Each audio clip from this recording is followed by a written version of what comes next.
Good morning, everybody. How are ya? It's another day in paradise. Welcome all. It is Wednesday, March the 16th, 2022, and I welcome you to Stock Markets with Bruce. I'm your buddy, Uncle Bruce, and we're here to talk about the markets in plain 2022. English. And I welcome you. First thing, I got to mute myself. Plain English is what we're doing here, trying to figure out what is going on and why things are doing what they're doing, and try to make it as understandable as possible. We're up again this morning. The pre-markets look very strong, look very good. We are right now adding to the gains that came yesterday on the North American markets. Now we have Asia markets and European markets all rising dramatically overnight. And this is leading into our markets again, which are going very strong now. We'll go higher. And we could, in theory, outdo yesterday. We could have a higher day today, a better day today than we had all day yesterday combined. Now, we gained almost 600 points, like 599 point something on the Dow. Among friends, we'll call it 600. We could gain more than that today. We really could. I don't know if we will, but we could. There doesn't seem to be anything that's going to knock this rally off its perch. This is a snapback rally. This is a rally in a bear market. This is a correction rally. This is, and these can be significant. They can run a while, and they can run thousands of points. We will find out. Now, we were so oversold in this market the last 2 weeks that I've been calling for a snapback rally every day. And I think we finally have it, because with the Dow now up 1.5 points this morning and up yesterday 1+ points yesterday, that's a significant chunk of the dip that's been eaten away. But the winner is NASDAQ. The NASDAQ market had a much bigger run yesterday, over 3%. It's now up another almost 2%. So we have recovered here closer to 5% of the losses. If the NASDAQ runs up 250 plus points today, that is 5% recovery from its dip of, 13, 14%. It's almost a third. It's coming. All right. How high can it go? How much higher can the rally go? The rally can go another week with a few dips here and there. You could have a sustained rally for 2 or 3 weeks, where at the end of it all, over half of the losses have been brought back. We then go for a test of the lows. If we break the lows, we go lower. If we don't break the lows, then we stabilize and we might go higher. What will make the market go higher? Check out my channel. I did a video last night. I work 24 hours a day for you guys. I did a video last night talking about, I think, 8 different things that are happening that could make the markets go higher this year to new all-time record highs. Check it out. The least of which is stock buybacks. This is the secret in the market that very few people talk about, because it's not sexy. It's not, attention grabbing, but it is a relentless wave of a flow of cash, a relentless flow of cash that keeps coming into the markets itself from corporations who are reducing their stock issuances. And what's really happening here is you have to understand that the only shares that the corporations buy back are the shares that are trading on the market. They don't make secret deals with the president or the chairman of the board or the top 10 executives. They don't make a deal with them to say, well, we'll just buy your stock and forget everybody else. No. You have to buy the stock on the open market, which means these corporations are buying free trading stock, the stock that anyone can buy and sell, not insider stock. If an insider wants to sell stock, they have to notify the SEC of that notification. They make a notification. They have to do that. And then they can issue so many shares that is so much. It's all these complicated rules for these insiders. Nonetheless, corporate America is buying up $5 billion of stock a day. I will repeat that. Every single day, $5 billion of stock is being picked up by these guys. And you might say, but Bruce, look, I follow these smaller stocks that you keep talking about, these SPACs, these former SPACs. I put my dough into those. How can they go up in price if they don't buy their own stock back? You keep talking about Apple and you keep talking about Amazon and Google and all these big boys buying their stock, and then you tell us that FedEx is doing it and a whole bunch of other, S&P 500s. But it's not happening with the smaller stocks. So, like, come on, man. Look, if you reduce the number of shares that are free floating on the large issues, the sellers of these shares could well be unknowingly. You have someone selling 5 shares of Apple into the market through their app on their iPhone. You have millions of these people, buying and selling all the time, and a quarter of a share is coming in, 2 shares is coming in, a half a share.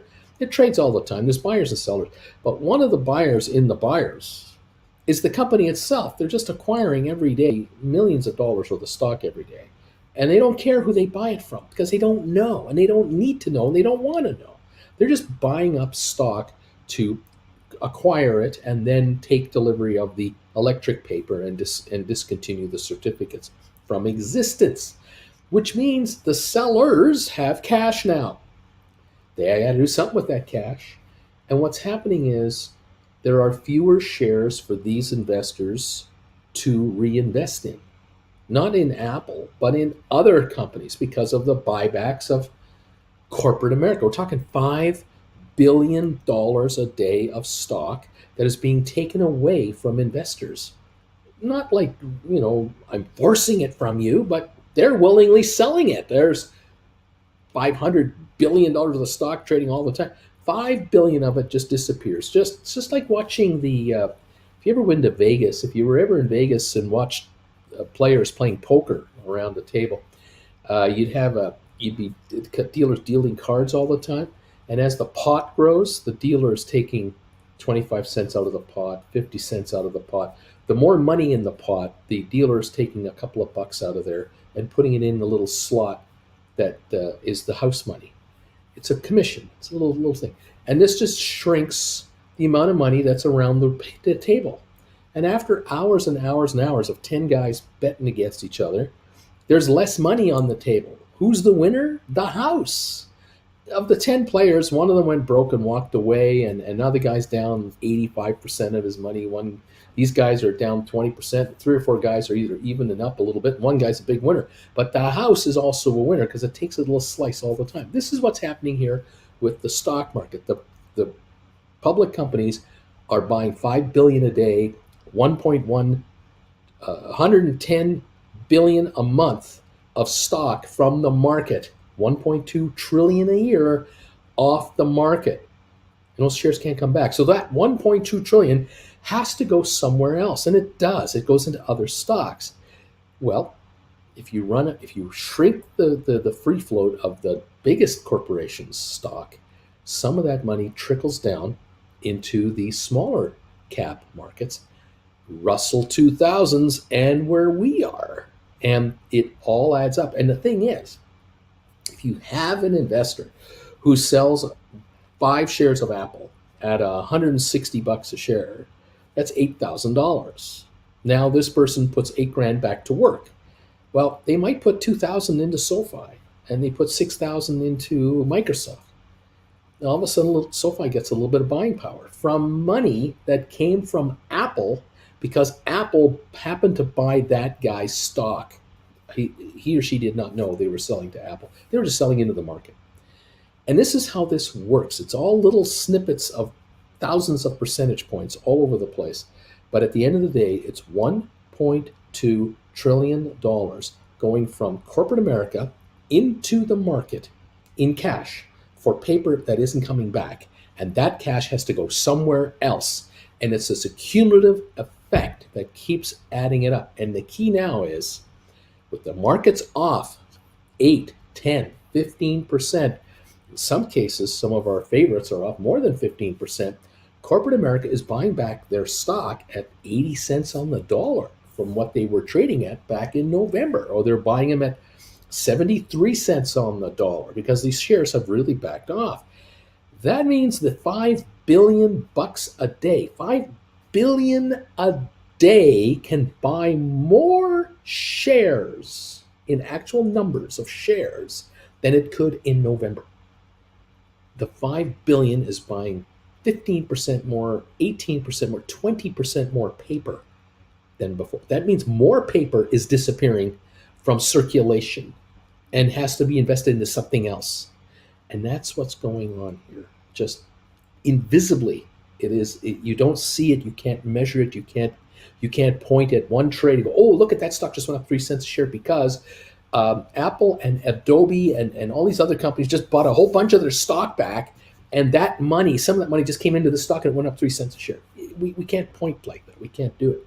We can only give you the big picture, and the big picture is a big picture. $1 trillion, about $1.2 trillion, a new all-time record high of money coming into this market by corporate America. Never has this much money ever come into this market to buy stock to retire it. Never, ever in all the years I've been in the business, never has this much money come in. And next year, there will be more, because corporate America has figured out the big secret to this stock market and to their own personal successes. Management of public companies know that if their own stock gets harder to buy, there's fewer shares coming in on panic sells. When you have a down dip, you have a bear market correction, or whatever you want to call it, there's less stock that can come in because fewer shares are in the hands of panicked investors. They made sure of that. They've been buying it back for the last 10 years. IBM has bought 60% of itself over the last decade. There's only 40% of the stock left that's trading for IBM. They've bought back billions of their own stock, billions of it from their own profits. They don't borrow money and risk their assets against it and take out shaky loans to buy their own stock. They're using cash from their earnings after they pay the dividends, after they pay all the salaries, everything else. They have money left over, and they're using a sliver of that to buy themselves back up to about 5% a year. Apple is doing it. Microsoft is doing it. Google is doing it. Amazon is doing it. They're all doing it. And activist investors get involved with stocks when they don't do stock buybacks. They get involved in stocks. They start buying up 1 or 2% of the stock on the open market. They nominate a couple of their pals to the directorship of these companies, to become directors of these companies, and they then insist, hey, we want to see stock buybacks here. We want to see this company use some of its cash to buy back its stock, making, of course, these guys who own, say, 2.5% of the company, within a year or two or three, they own 3.5% of the company because they're not selling their stock. They're holding on to their stock while there are fewer shares outstanding every year, which means that their ownership level is rising, giving them more power within the organization and deciding what to do with this company and revving it up. This is what it's all about. Now, some companies will pay more in dividends to return money to shareholders, and others do both. They raise the dividend and raise the stock buyback. And they say to their investors, I know that if you held our stock last year, you're only getting a 1.5% return on your money from dividends. We've doubled the dividends. You're now getting 3% yield on your money. Oh, and we're going to buy $5 billion worth of stock back this year. And by doing that, of course, what corporate America is doing, this is the smart, genius move they're making. If you buy $5 billion of your stock back, which is 5% of all the stock outstanding, let's suppose, I'm just making these simple numbers, and you're paying a 3% yield to the shareholders out there, and I don't know what this is. Let's just say this is it's $300 million in dividends is being handed out to the shareholders. But you reduce the count of stock by 5%. You don't pay all the shareholders that dividend anymore, only the shares that are left. Well, there are 5% fewer shares outstanding than the year before. If you purchased 5% of all the outstanding stock, that means 5% of all the dividend money going out doesn't have to go out. Only $285 million has to go out. 15 million will not go out because there are no shares to pay that dividend to. And so the dividend payout is actually down to 285 million from 300 million, and there's a $15 million saving. And I might be doing the numbers, because if you're doing a $5 billion buyback, you're probably paying $3 billion in dividends out, and that could turn that into $150 million in dividends not paying out. So you're paying $5 billion to buy the stock, and you're saving $150 million in dividend payouts. So corporate America is actually improving itself by doing this. Now, if you happen to borrow the money to buy these stocks back because you have cash offshore that you don't want to repatriate into the United States for a 30% tax bill, you can borrow the money from bankers in the United States who just say, how much do you want? Oh, you got 40 billion overseas and you want a $5 billion loan to buy back your own stock? No problem. We'll give you a $5 billion loan. How about 0.5% interest, 1% interest? No problem. The corporation can write that interest off its gross income as a deduction. Doesn't pay tax on that. So if the corporation's in a 30% tax bracket in the US on the money it makes, and it's now paying $50 million a year in interest for the money that it borrowed to buy back stock, it gets to write that off, and that's $15 million the American taxpayer is not getting from this corporation.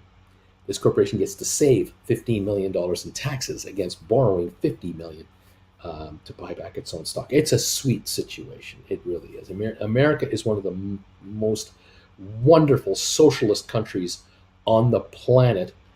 Socialism for corporations is acceptable in America. Socialism for individuals is absolutely forbidden. But for corporate America, socialism is a good thing. Ask the airlines how many dollars they've been handed for nothing to just keep flying their planes and stay in business, and all kinds of other American business that goes hat in hand to Washington for assistance and promotional dollars and whatever. The travel industry is famous for socialist handouts from Washington to promote tourism and promote travel and all this other stuff. It is incredible. So it is a very wonderful socialist country for corporate America. It works beautifully. And the American taxpayer doesn't care. They just keep voting the same guys into Congress and Senate who keep promoting these companies and keep giving them tax breaks. Why do you think, for example, Boeing or any other large corporation like Amazon, what do they do when they want to open up a new distribution center? Guess what they do? They announce it and say, we're going to open up a new distribution center. It's going to create 10,000 jobs. Guess what happens? 5 states, 10 states, 15 states all want that distribution center in their neighborhood. It comes down to 3 or 4 states. And what decision does Amazon make to ultimately build a new distribution center? Or what decision does General Motors make? Or what decision does Toyota USA make? Or any of these American-based companies to open a new office or distribution center or factory? The state they pick and the city they pick is the one that gives them the biggest tax break. That's called socialism. The socialist tax break to corporate America by a state, a county, and a city. And Amazon and Boeing and others, they rack up billions in tax savings because they pit one state against the other and another and another. And you've got a national competition to get corporate America to come to my town, come into our state. Because the thinking in the state is, well, if we can score 10,000 jobs from company blah to come in here, the income tax that people pay will more than cover the cost that we're paying out to this corporation in forgiveness of property taxes or state taxes or what have you. That's called socialism. And it works beautifully. And corporate America is an expert at extracting bribes from these states, because that's what they are. They're bribes. Come onto my state and we'll give you a better deal. Come to my state, we'll give you a better deal. Why is Tesla opening a factory in Austin, Texas? What the hell has Austin, Texas got to do with the U.S. automotive industry? Nothing. It has nothing whatsoever to do with the U.S. automotive business. They bought that company to come on over. They bribed them with a massive tax break on property taxes. The state of Texas has given up all kinds of incentives to corporate America and other corporations to come into the state because of lax rules, and they easy environments, difficult for unions to form, on it goes. It's called bribes. It's called socialism. And it's a beautiful system when it works beautifully. Problem is, unfortunately, is Texas has now gazillions of jobs. You try and rent a house or an apartment in Austin right now. Go to Austin and take on one of these $15 an hour jobs that have been created. Many of them have been created at 15, $18 an hour. Now you try to afford a 2-bedroom apartment in Austin, Texas, for your family, so that you can work for $18 an hour, or you and your wife can work for 18. You better not have kids, because if you got kids, you're going to have education. You're going to have daycare. Where are you going to get that for a cheap price? Texas doesn't have state benefits like that. Texas is a low tax state. It's a government that sort of is hands off. Let's private enterprise be private enterprise. Well, there's a whole bunch of folks in Austin finding out I can't live in this town and work for Tesla. I have to live 30 miles away. I got to drive in every day from rural Texas somewhere to go and work in Tesla. And even that, the towns and the communities I'm trying to get into, there aren't very many vacancies here. It's costing more and more and more to be a Texan, to be able to work in Texas. And eventually it doesn't work anymore. But at the moment, you've got a state booming with jobs, because corporate America knows a socialistic state when they can see one. They're coming in and expecting tax breaks from the government of Texas, and they're getting it because Texas advertises and brags about how great we are to come down here, because they're one of the greatest socialistic states in the United States of America. It's absolutely wonderful. Hope I'm not making anybody mad, but that's what it is. We're up 332 points on the Dow, up 46 on S&P, and 208 on NASDAQ. You know what? I love companies that make money. I think it's great. Companies make money and their stocks go up. Fantastic. The problem is that if you're making most of your money because you are getting handouts from your government, you're really not that profitable, and that might be an issue. Headline: import prices jumped nearly 11% in the past year, helping to fuel U.S. inflation. U.S. retail sales rise 0.3% in February, held back by high inflation. Yeah, that's what happens. Higher prices means people buy less stuff. When people buy less stuff, you have lower performance on the retail line, and now retailers are under pressure. Yeah, that's how it works. Higher prices sort of hold things back. People need raises. People get raises. That adds to the inflation. You get oil up to $120 a barrel. That adds to inflation. You get oil back to 97 where we are now. That reduces inflation. So back and forth we go. Never-ending cycle of fun. Yeah, check out your own state where you live. I think South Carolina, North Carolina, those are two beautiful socialistic states. California's been socialistic for years. Nevada's gone socialist. Arizona, super socialist. They're going after all kinds of businesses with tax breaks like you can't believe. Texas, of course, Florida, the ultimate social state, socialistic state. The ones that are losing out, like Illinois and Ohio and Michigan, they used to give away huge tax breaks to massive corporation investments, but they found out that at the end, when other states offer better deals, these companies walk away.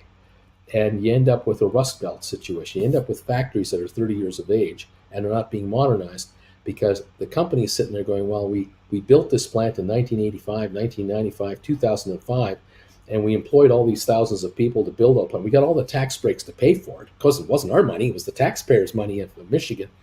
And we now can open up a brand new plant in North Carolina, in Raleigh. We can go over there and we can open up a $5 billion plant and get $1 billion tax break over the next 15, 20 years. That'll help pay for budgets. Screw the folks up in Michigan. We'll go over here. Oh, and by the way, the employees we're going to hire in these states are anti-union states. So we don't have to worry about dealing with the UAW anymore. So we'll hire non-unionized workers down here. And that'll cost us way less money because we don't have to give these people benefits like health care like we did in Michigan or retirement benefits. And so we'll just walk away. And so we'll create a brand new corporation from scratch that will open up a new factory in Carolina, and we'll hire 3,000-4,000 people there at $14 to $18 an hour. and we'll shut down everything in Michigan, and those folks can just, you know, die for all we care. We don't care because we have no loyalty to that state anymore. They don't give us the tax breaks we used to get. That's the way it is. And so Ohio is losing, and Minneapolis and Minnesota and um, Pennsylvania and New York State, and on it goes, and until a new governor comes in with a new state legislature that is pro business. Well, pro business means socialist. They're corporate socialists, and they're looking to enhance and attract businesses from anywhere they can. In other words, other states that aren't giving away as much stuff, and they're looking to bring them in. And that's what this game is. It's a shuffleboard game going on, and no one is winning because at the end of the day, the taxpayers are the same people. The taxpayers are you, no matter where you live. And if corporate America is not paying its fair share of taxation to the system, you can't build bridges, you can't build new highways, you can't put waterways in. The airports crumble. The power grid is a patchwork of crap. A hailstorm just knocks out all kinds of issues. The infrastructure collapses, the education system collapses, and on we go. And everyone who has a special interest, and all special interest groups have oodles of money to go and promote for their cause, which means socialistic giveaways. And those who get them, and those who don't move on to somewhere else. And that's why Washington is drowning in lobbyists, and that's why all state capitals have lobbyists everywhere, depending on what business is in that state. And that's how this game is played. It's a beautiful game. It's global. It's not an America only thing, but America is deep into it. And oh, do American guys know how to play? American businesses know how to play this game. They're really good at it. And there you are. So here we are in the market that's recovering, but it's not going to new highs at the moment. We hope there's a serious recovery here. We'll watch for it. We're going to see an interest rate rise today of a quarter of a point. We'll watch for that. We're seeing inflation issues here and there that are good and bad. We'll watch for that. And we'll see if the consumer can keep coming back for more. It's going to be interesting. I kind of wondered if you're supposed to pay a quarter of your salary in rent, kind of average, but you end up paying 60% of your salary in rent because where you are working is so vibrant that rents have just skyrocketed. So the job you have doesn't even cover, enough of the percentage of the rent. Although you're making more money than you ever made in the past, you're spending more money than you ever paid in the past for basic overheads. You don't have money left over for yourself. You don't have money left over for clothing, a vacation, a new car. I mean, try to get a new car these days, a truck. This is bad news for the economy because it means consumer spending is suppressed.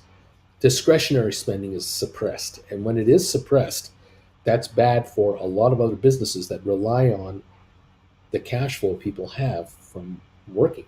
And so you get into this trap where, yeah, I moved to a so-and-so to get a job in this hot sector, but my cost of living here is so high, I have had to get a part-time job to make ends meet over and above. I'm working 37 hours a week at this place, or 40 hours a year, and I'm working 20 hours a week over here to make the extra money that, lets me enjoy life. Well, yeah, when you're in your 20s and 30s, you can do that. You've got the energy and the oomph. But once you hit your 40s and 50s, it gets pretty tough to keep up that kind of pace. And then you ask yourself, wait a minute, I've been working for 30 years. I'm 50 years old now. I've been going for 30 years. What have I got to show for all the work I've put in here? I am driving a 10-year-old car. It's constantly breaking down. I've got furniture in my house that's 15 years old. And when I buy new furniture, it's at the discount furniture place that this stuff lasts a year or two and it falls apart. I got nothing to show for my upside here. I'm renting. I can't even afford to buy. I can't get a mortgage. I have no way of getting a down payment. What am I doing this for? And a lot of you are asking that question. Of course, with COVID, the big question mark was, what the hell am I doing with my life? This is ridiculous. I am nowhere ahead here.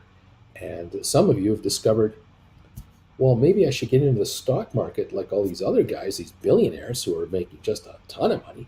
and maybe I can find a way to make a few thousand every year. Maybe I can find a way to make 50,000 a year in the market or 100,000 a year. Is there anywhere I can go to find out how to make money in the market? And then they find Uncle Bruce and they go, well, here's a guy talking plain English about making money in the market by doing what? Writing stock options against stock that I already own or an ETF I already own. I can make money from this stuff that I've been sitting on for years and years and years.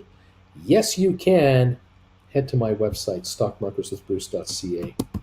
12 lessons are waiting for you. How the options market works, how you can make money writing options. And get with the program, kids. There's opportunities here, left, right, and center to make a nice little living, or at least add to your existing living. And maybe you can make enough money from these markets to say goodbye to your part-time job and just keep your full-time job.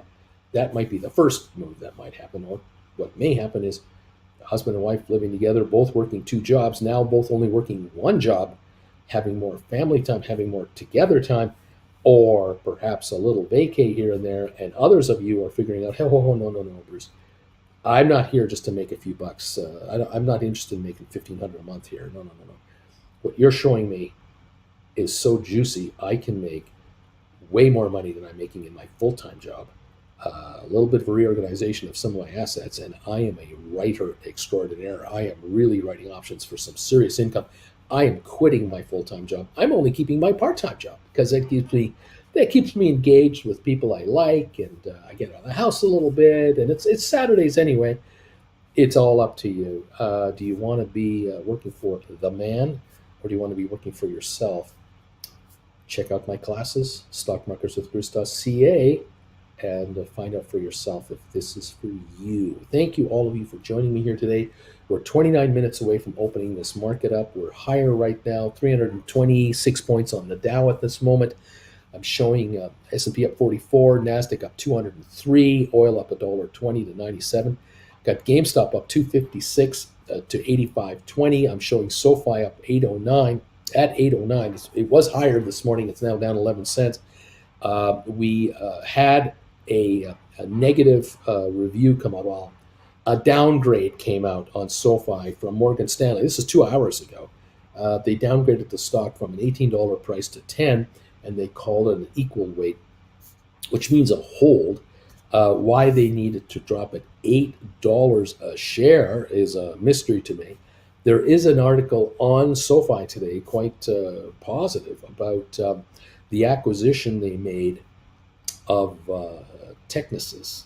That came off. That was an interesting read. It's a Motley Fool article, and I found it very interesting, very detailed as to what this will mean to the bottom line of SoFi on top of the Galileo thing that they've got. Looks really interesting. But the article did go on to say, look, they issued, was an all-stock acquisition, $1 billion acquisition to buy this thing. There will be some dilution to the company because of it. I look at it as a positive and say you use no cash whatsoever. Cash is king. And these guys took stock at $12.50 a share to become part of SoFi. We're at $8.08. These guys are in much higher. They're not sellers. They're not going to be sellers of stock for a year or two down the road. So there's no instant dilution of stock in the market. That's not going to happen. These folks didn't quit their jobs. They just became part of SoFi. They wanted in. They didn't want out. And so for SoFi, we have an entity that's going to add hundreds of millions of dollars in earnings to the company on top of their existing business. And this doesn't mean that this isn't like in lieu of customers. The customers are adding to their platforms, add to the earnings now. This entity is earnings from the back end. They're making money from the software end because they're allowing other entities to use their software platform.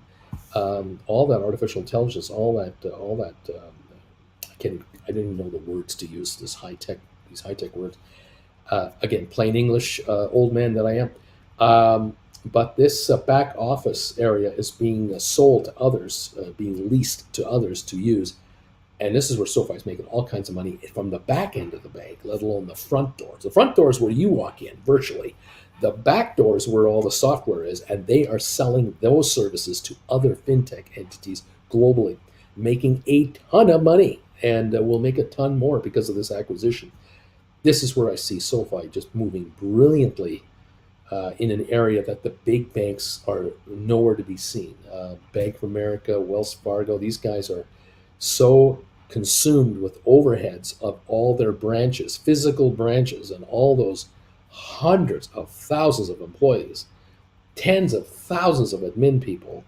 Their overheads are just stifling. And this SoFi is a nimble, very quick mover into various areas. And I expect more mergers and acquisitions under the SoFi banner. I don't think this company will look the same a year from now. They will look much larger. They will be in many more areas. And I think that analysts will go, I've underestimated these guys.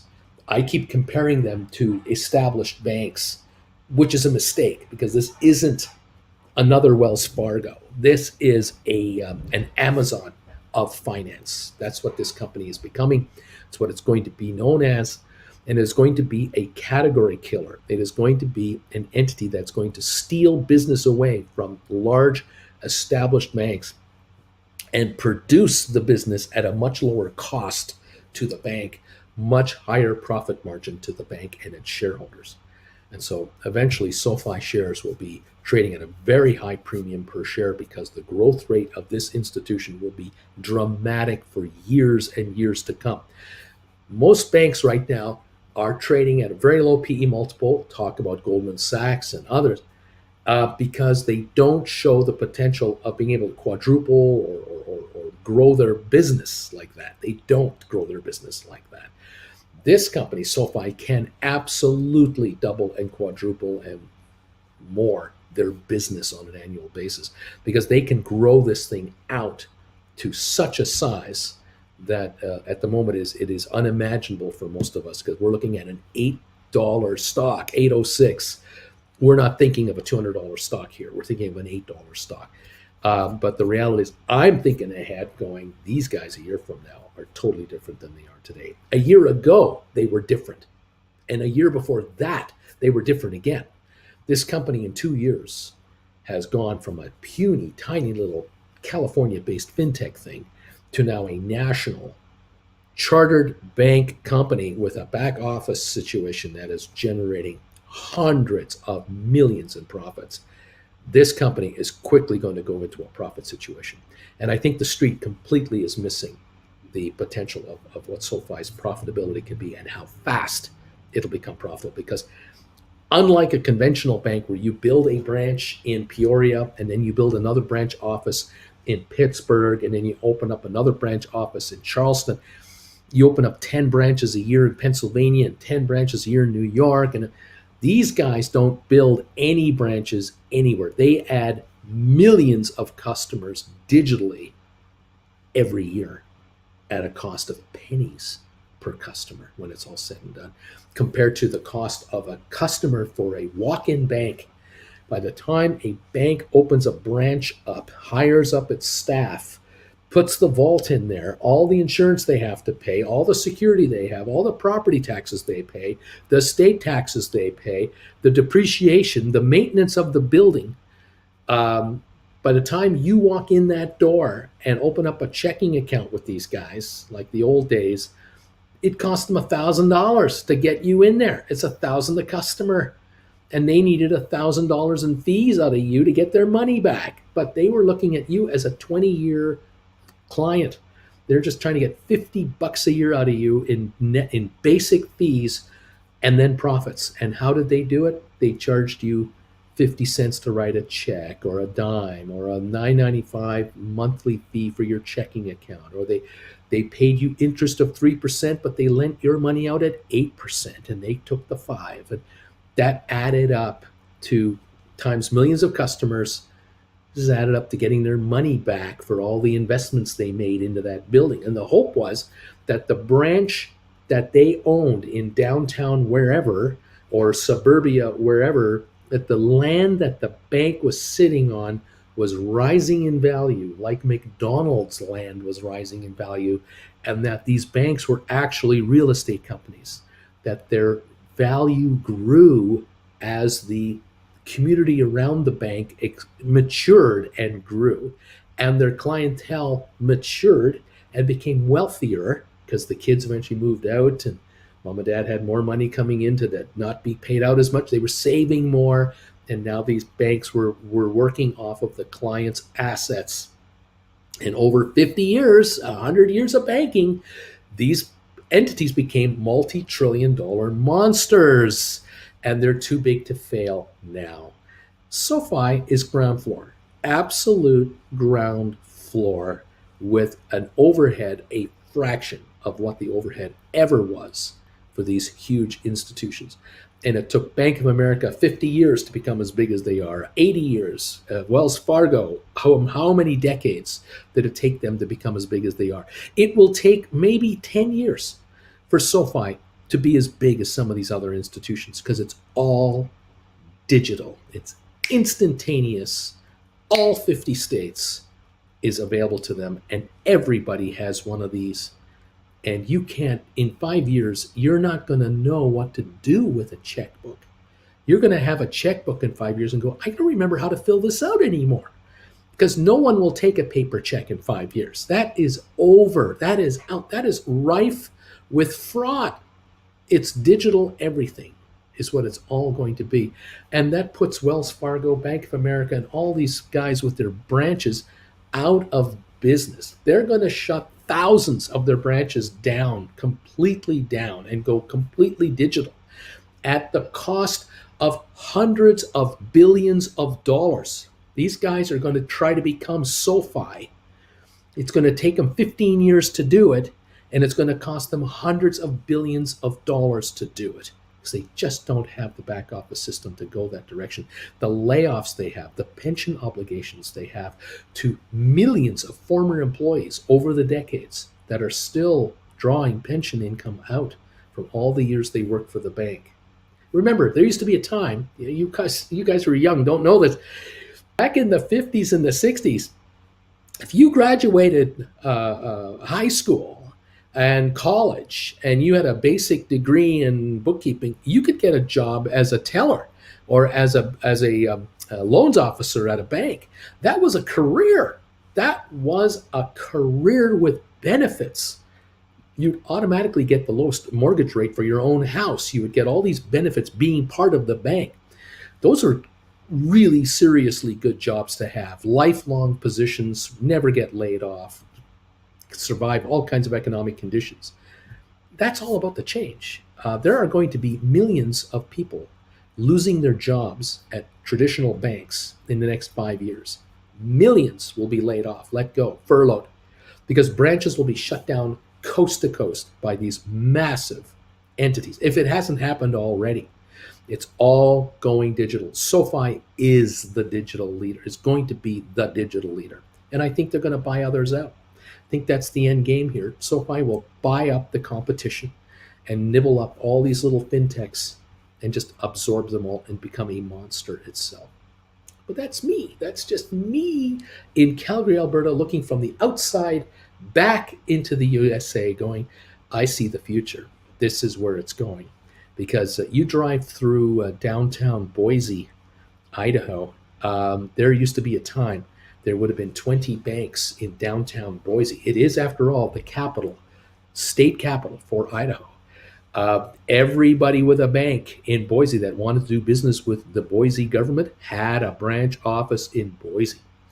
There aren't that many branch offices anymore in Boise. They're all digital now. It's gone the way of the dodo bird, and the same with every other state capital in the USA and all other regional centers. Your so-called shopping malls and shopping centers that used to have little branches and stuff, you're replaced now with ATM machines. You guys, so many of you guys don't even go into a branch anymore. It's just a thing you don't do.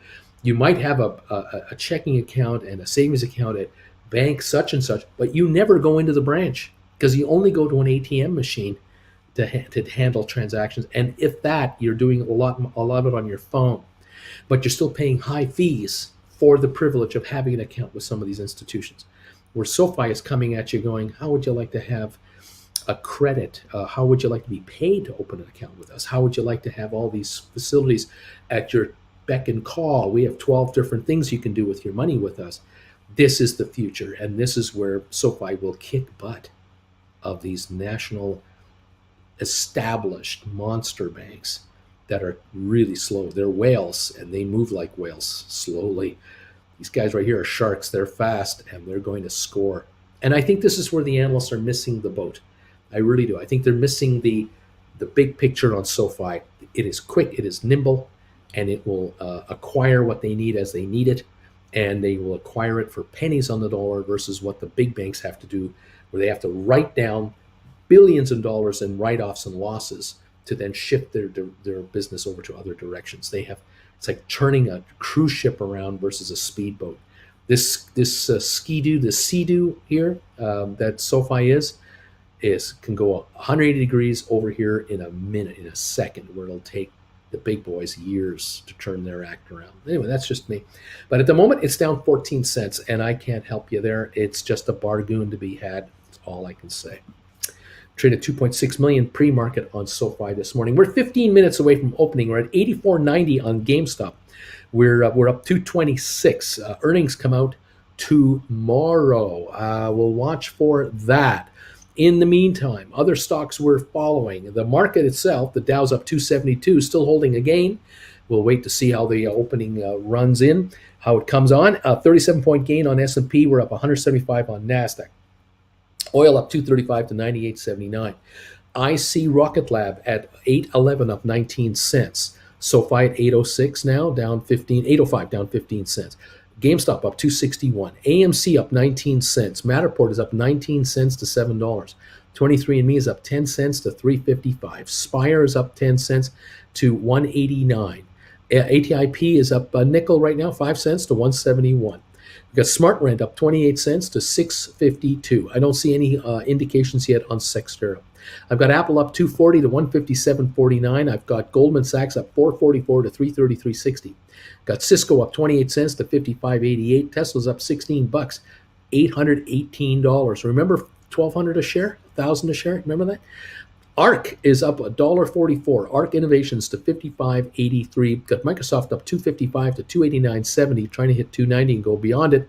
Bed Bath Beyond up 17 cents to $20.55. That's where we're at right here, right now. That is the early morning indications of what I see going on. Thank you all for being here. Thank you, those of you who have already given us thumbs ups. 143 of them have already come in. We're about to open in 13 minutes. If you could hit that thumbs up button, folks, there are 391 of you here watching right now.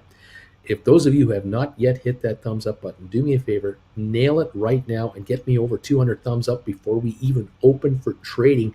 That would be a beautiful thing. We would love that momentum. Thank you all who have already hit the thumbs up button. You're letting me know what number you are. I love you for that. By the way, a special shout out to all of you who are and have been and consider to become a member of this channel. Today is the 16th of March. This is the 1-year anniversary where I launched the membership program for this channel. It was a year ago today that I came on the air and told you that due to the attacks that we were suffering from trolls, death threats, and everything else in our messages and what have you, we shut down all the messages so that people could leave comments, and we turned the comment area, this area right here, over to members only. And it was a year ago today. I told you the dilemma we were in, and I told you that the only way I can continue going forward is if we go with membership, a membership program. And you people responded, and you have been here, so many of you, loyally for the entire year to date. And I cannot express enough what that means to us. I just, it really hits me. Thank you so much for backing this channel with a couple of bucks on your end to keep this channel going, because if I were to try to run this channel on the advertising revenue that YouTube pays me, I couldn't buy a tank of gas with the money that YouTube pays me to do this. YouTube is just a facility that I get to use to talk to you. Thank God it's there. But I got to tell you, it is your generosity to this YouTuber and your loyalty to being a member of this channel that means everything to us. I want to. I keep trying to find ways to, thank you and encourage you to become members. I'm going to do it again today. I'm going to say to all of you, if any of you become a member of this channel today, if you're not a member, or you're going to become a member of this channel, if you're going to become a gold bagel member, one of these guys right here, this is the gold standard of this channel. I tell you right now, this is it here. You become a gold member today, or you upgrade to become a gold member today. I will send you a coffee mug from this channel, and I'll give you a choice of what mug would you like to have. I think I've got a couple of images here. Let me double check. I've got this one right here, which matches my logo on my sweatshirt here, the Bagels with Bruce coffee mug. Or if you would like to get a coffee mug with this logo on it, I believe you, but I don't trust you, I'll send you a coffee mug in this design. You let me know which one you want. Here's what you need to do. If you would like to have a complimentary coffee mug from yours truly at my expense, I have to buy this. Become a gold bagel member of my channel today. And if you do that, you need to send me, after you do that, you need to send me an email, a private email. You have to say to me, Bruce, I became a gold bagel member today. My real name is, this is what I'm called on the show. Here's my real name and address. You've got to give me your real name and address so I can mail this to you, and tell me which mug do you want. Do you want the bagel mug, or do you want the I don't trust you mug, or I trust you mug, whatever you want to call it. Here is my email address, brucefarmer@hotmail.com. Let me know, and I'll be happy to process it. It'll take me a few days, so give me a little time. But you'll get the mug through Redbubble. It's Redbubble that will do this. It's not me that does it. I send them the instructions, and I will get it processed for you, and you let me know. So if you'd like to get a I believe you mug, or I don't trust you mug, or the bagel mug, become a gold bagel member today. Join the party with these folks over here. And you get to, of course, comment over here, obviously, and you are part of the morning trade alert show before 8:30 every morning. I do one of those for Gold Bagel members every day the market is open. And Wednesday nights, which is tonight, Wednesdays, 8 o'clock Eastern time, it's the Prime Time with Uncle Bruce hangout show.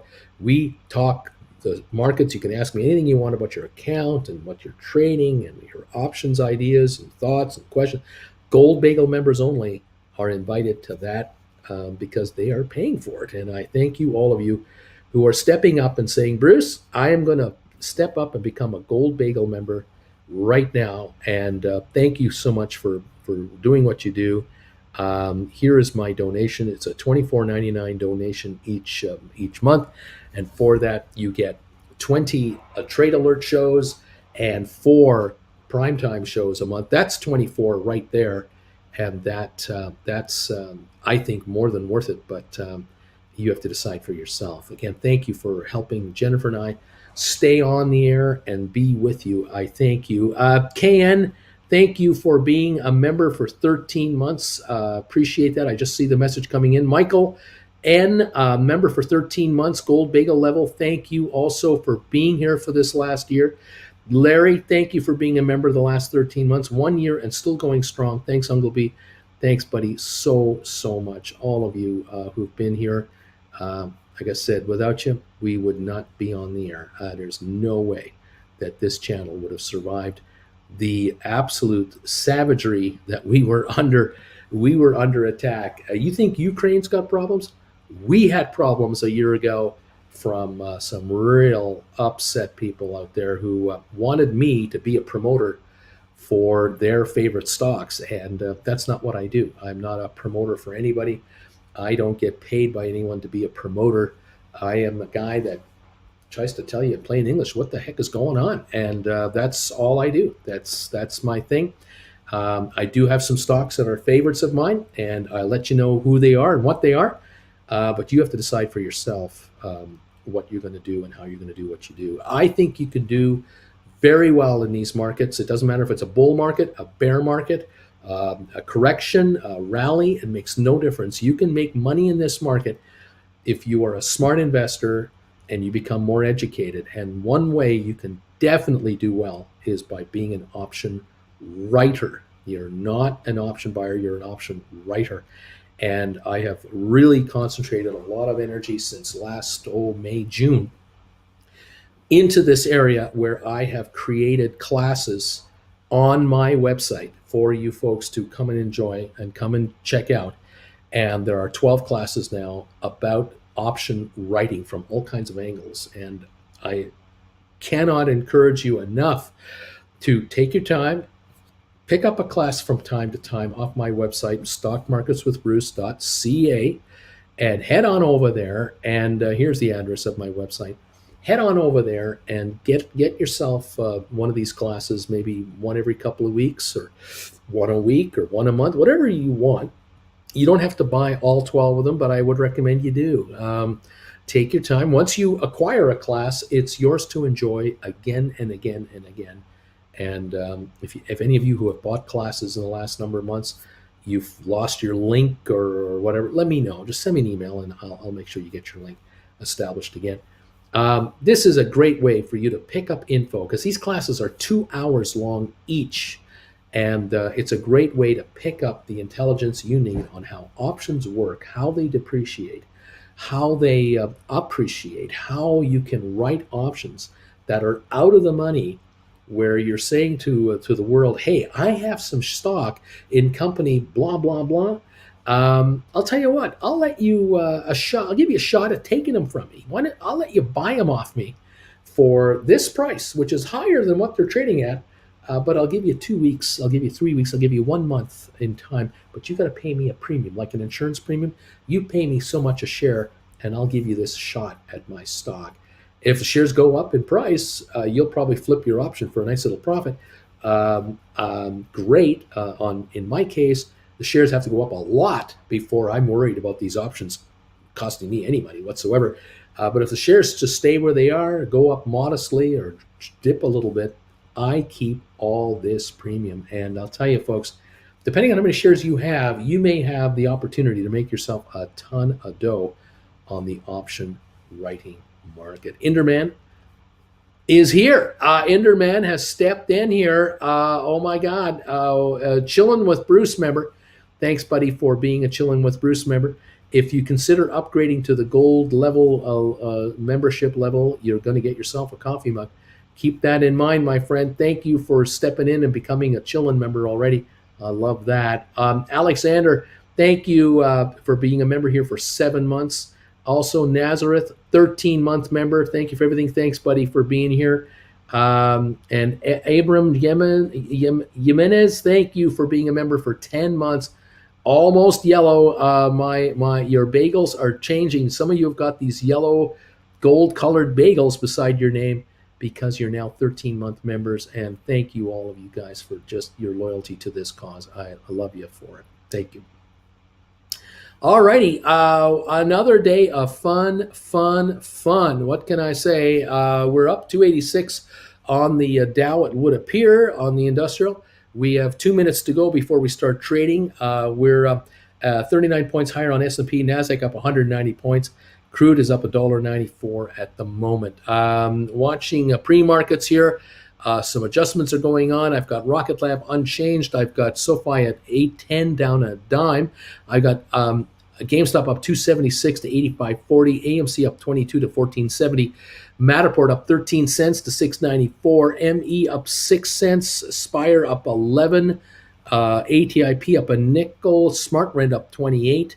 Nothing yet on Cyxtera. Apple up 206, Goldman up 472, Cisco up 29, Tesla up 760, ARC up 130, Microsoft up 195, Bed Bath Beyond up 21. So we have an up morning coming here. We're just going to find out what kind of momentum we have. As soon as Larry hits those bells, we will be in business. We gained 600 yesterday on the Dow. Let's see what the Dow can give us today. What does it have in mind? What does it want to do? And we'll follow it together. I note that Sofi went from 8:04 to 8:11 in like 2 minutes. Actually, it did even more than that. It went to I can't quite get this to quite work, but it looks like 8:16. It went up 12 cents in like a minute just before the opening. It's now at 8:11. So there was a buy wave that came into SoFi quickly just before the opening. We're opening up here, so let's follow this market together and see what's going on. Thank you all so much for being here. I appreciate it. We've got Larry doing what he does best, and that is hit those bells, baby. We're off, and they're off, he says. Thanks, Larry. You're awesome, buddy. There we go. I've got the Dow showing a 261, a 291 gain right now on the opening. Rocket Lab just indicating 799, up 7. SoFi looks like 808 at the moment, 807 to 815, now 814. We're jumping all over the place. 4 million volume, down 6. We'll keep an eye on that a few more minutes. GameStop, $85, up 236. AMC's up 26 cents. This Highcroft Mining that AMC bought into yesterday, it's traded 10.8 million so far in the first minute, up 3.5 cents to 155. So we'll see if that has any indication or how that does today. That traded over 300 million shares yesterday. It's only 60 million in existence prior to AMC buying in. See what's going on. Who else? Matterport is at 699, up 18. ME up 8. Spire up 12. ATIP looks like it's up 4.5. Smart Rent up 3. Sextera, I don't know if it's trading or not. I think it's up 15 cents. We'll wait a few more minutes as this market settles in. We're up 316 on the Dow and climbing. We're up 41 on the S&P. We're up 185 on NASDAQ. The NASDAQ is up almost 1.5%. The Dow is up almost 1%. So NASDAQ yet again is 50% higher in actual value than the Dow is right now. It's performing that much better. The Dow would have to be up 520 points right now to equal NASDAQ. NASDAQ is leading the way right now. That's what's going on. Coyote mug came in last night. Uncle Bruce, thank you very much. Going to use it for coffee this morning. Right on, Coyote. Some of you have already been taking advantage of my mug offer, and I thank you. For those of you who want to do that, you want to become a Gold Bagel member today, one of these guys, there's a coffee mug in your future. You let me know which one you'd like to have. Send me an email and say, Bruce, I just upgraded to gold member status, and I want this mug. I want the bagel mug, or you want the I trust you, but I don't believe you mug. We'll take care of you. We'll get you covered. Thank you, everybody, for all your support. Appreciate it very, very much. Okay, here we are. Lots of stuff going on. Let's get us a green day today. I like that. Is AMC a buy now because of the added value of HMCC? I don't know if it is. I'll put it to you this way, though. I saw an article saying something like, it was a headline saying something like, meme stock AMC is putting meme money to work by buying a meme gold and silver mine. That was the headline. And then on the second line, it says, AMC they're putting some of their $1.8 billion to work. The reality is this: the investment that AMC is making into this gold silver mine is the total amount that they're committing is $50 million. That's the commitment. Out of $1.8 billion, they're putting up $50 million. This is nothing. Nothing. 1% of 1.8 billion is $18 million. They're putting up not even 3% of their cash into this deal. So even if this gold stock were to double in price, it'll add 50 million more value to the company. Now, if it goes up tenfold, yeah, sure. If it goes up to from $1.50 a share to $15 a share, if it were to do that by by producing gold, sure, that'll make a difference to AMC. But it's not going to take AMC to $50 a share. This is a distraction. But this to me, I think, is the beginning of several of these. I have a suspicion that AMC is going to try to use a couple hundred million of their dough to diversify into other areas, and they'll have a lot more to talk about than just movie ticket sales. How it'll move the market, I don't know. I really, yeah.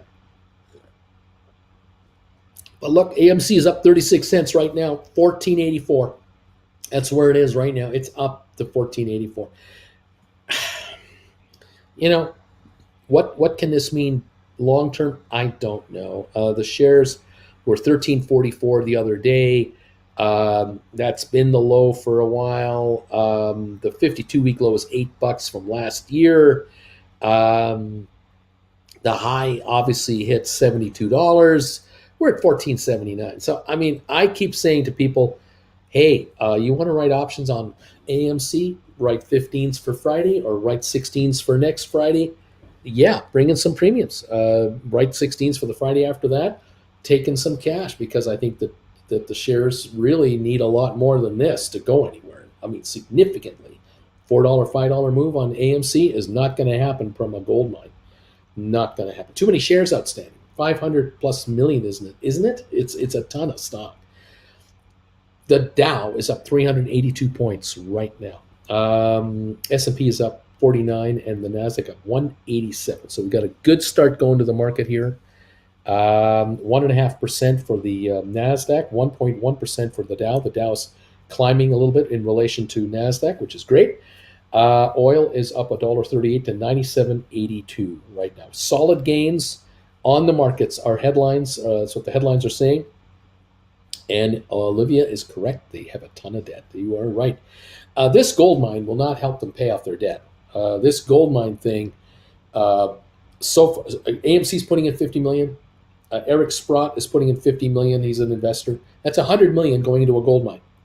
They will build now a production facility there. They will build something on site that will take the ore filled with this gold in it, and they will extract it and now somehow mine out the gold. I don't know what their cost will be per ounce to produce an ounce of gold. I don't know. Is it 800 an ounce, 300 an ounce?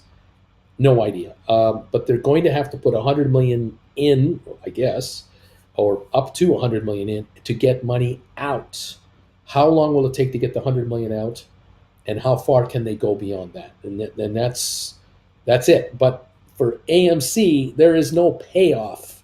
There is no cash flow. There's no dividend coming. I mean, this is $1.40 stock, $1.50 stock. That's all this is.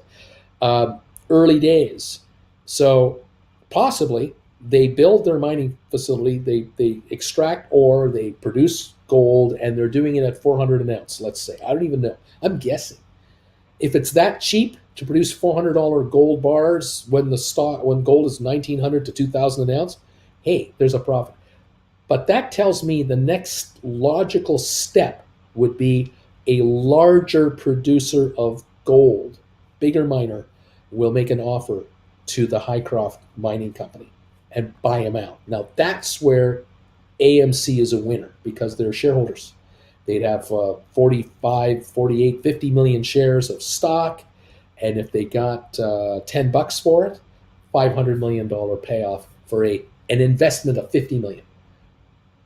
500 million towards their debt? Yeah, helps. Sure, it helps. Would it take AMC to $50 a share? No. Could it take it to 16, 18, 20? Yeah, good.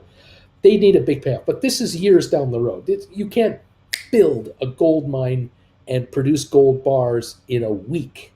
Our 8-second attention span is not going to help us here. This is going to take a while. It might take an entire year for all of this to mature. But I understand the thinking of AMC. I get it. They're going, yeah, well, we're around. We're going to be here a year from now. We're going to be here 5 years from now. We have cut deals with landlords for our theaters for 10, 15, 20 years. We're not going anywhere. We'll be selling movie tickets for a long, long time. We'll be paying our bankers down for a long, long time. That's why our bankers lent us this money to survive. They know we'll pay them back. But we now have these side investments. We'll put 50 million in this deal. We'll put 50 into that. We'll put 50 into that. I can see them putting 250 million to work in 5 different things. Each one has potential upside. You have to decide as a shareholder, if you are one, whether it's worth your time to wait it out or not. That's it. That's it. That's it. That's it. We'll let you know. We'll let you know. 437 point gain on the Dow right now. We gained 600 yesterday. We're up 437 right here. Up 440 now on the Dow. 59 point gain on S&P. 220 on NASDAQ. These markets are powering up. And there is money coming in, and you've seen nothing yet. You've seen nothing. There are trillions, and I mean it, trillions of dollars that could come into this market. It'll take weeks for it to come in because investors are very methodical. They think about what they want to buy, they pick their favorites, and they make their moves. Keep in mind, corporate America is buying $5 billion a day of stock on average every day. And I can imagine that corporate America has been buying stock more than $5 billion a day the last 2 weeks as these prices have come down. It wouldn't surprise me if 10 or 15 billion a day has been coming in, taking away stock that could be being sold now to new investors. The new investors can't get the stock they want at the prices they'd really like to get it at, the lows. The lows aren't lasting long here because it's been bought up. And corporate America is competing with actual investors to buy stock. So Apple's stock right now is moving higher. Microsoft, all these stocks have been rising for 2 reasons. Retail investors, along with all the other institutional investors coming in, and corporate America, in other words, Apple and Microsoft and the others, buying their own stock back in competition with these guys, moving it even faster. That's what's going on. We're up 432 on the Dow. Rocket Lab only up 2 cents. We got Sofi down a dime at 810. GameStop 184.01 up 137. AMC up 20 cents. Hycroft Mining down 8. Matterport is at 698 up 17. ME up a dime to 355. Spire up a dime to 189. ATIP up 4 to 170. Smart Rent 637 up 14 cents. Cyxtera up 32 cents, 1174. Robinhood up to 1176 up 72 cents. Vanik Vectors $7 gain to 255. Home Depot 450 to 333. IBM up $1.38 to 127. Microsoft up 480 to 291.98, almost 292. Apple up 195 to 157.04. Goldman Sachs up 750 a share to 336. Finally, Cisco up 22 cents to 55.82. Facebook up $4, 196. Amazon $22 higher, 29.70. Tesla up $14 to 816. Google up $45 to 26.38. Bed Bath Beyond down 19 cents to $20.19. Bed Bath Beyond or BlackBerry up to 631, up 22. Royal Caribbean up 169 to 72.48. We got Target up $1.80. JP Morgan up 333. Costco up 650 again. Walmart up 14. Nvidia up 520 a share. We got American Airlines up a quarter, 15.62. Netflix 694 at $350 a share. We've got Moderna up 520. News out of Japan, 70 million doses being purchased by Japan for its population. They're up 520 to 153.32. So it's green, a lot of green, and I can see why with a 400-point gain now and a 600-point gain yesterday. The Dow is up 1,000 points in 1 day plus 13 minutes of trading. That's all it is. In 7 hours of trading, we're up 1,000 points. That is the move. Here's a 1 week move on your Dow Jones. That's last week. That's right now, right there. Look at that. And if you take a look at a 1 month chart, look at the dip on the Dow a month ago. Look at this. Look at this crap. Up to here, down here, down here. Now back up to here. You can see it right here. We're back up to here. We are now at these levels. We're starting to push these levels out of the way. We start pushing those out of the way. Technically, we're on a bit of a roll here. Keep in mind, though, this is the 3-month chart. There's the Dow right now. Those are the resistance points we got to break. But then here are the next ones. We have a long way to go to come back for the Dow Jones. But it is what it is. This is the market. Here is a 2-year chart of the Dow from 2 years ago to today. And you can see here we've got to chew through all of this level here to get to higher levels on the Dow. Sorry about my handheld chart, but this is how I do it. This is the dip from COVID right there. That's the COVID dip. Much more serious than what we have right now. We don't have anything like a COVID dip happening on this correction. So we easily could punch through to higher highs this year. It wouldn't take that much. Just to kind of keep it all in perspective. 1,000-point gain is nice, but we need to jump now another, what is it? We need 3,000 more to get back to the highs. So we got 1,000 of the 4,000 back at this second. We need 3,000 more to get back to new highs. So there you have it. But it's only 3,000. It's not like we need 8,000 points. It's only 3,000 points. So keep that in mind. Interesting markets, to say the least. 8.15 on Sofi, down only a nickel now. We're up 3 on Rocket Lab. GameStop, 85.07, up 243. AMC now 14.90, up 42.6. HiMac Mining, or Highcroft Mining, 139.5, down 12.5 cents. It's not helping at all. Matterport, 696, up 15. ME up 12.5 to 357.5. Spires up 13 cents to 192. ATIP is up 4.5 cents to 170. SmartRent up 18 to 641. Sextera up 35 cents to 11.77. So it's green except for SoFi, down a nickel. Now it's down only 3 cents. SoFi at 8.17, down 3 cents on 11.6 million volume. So that is the story. We'll watch how this all plays out. Okay, SoFi.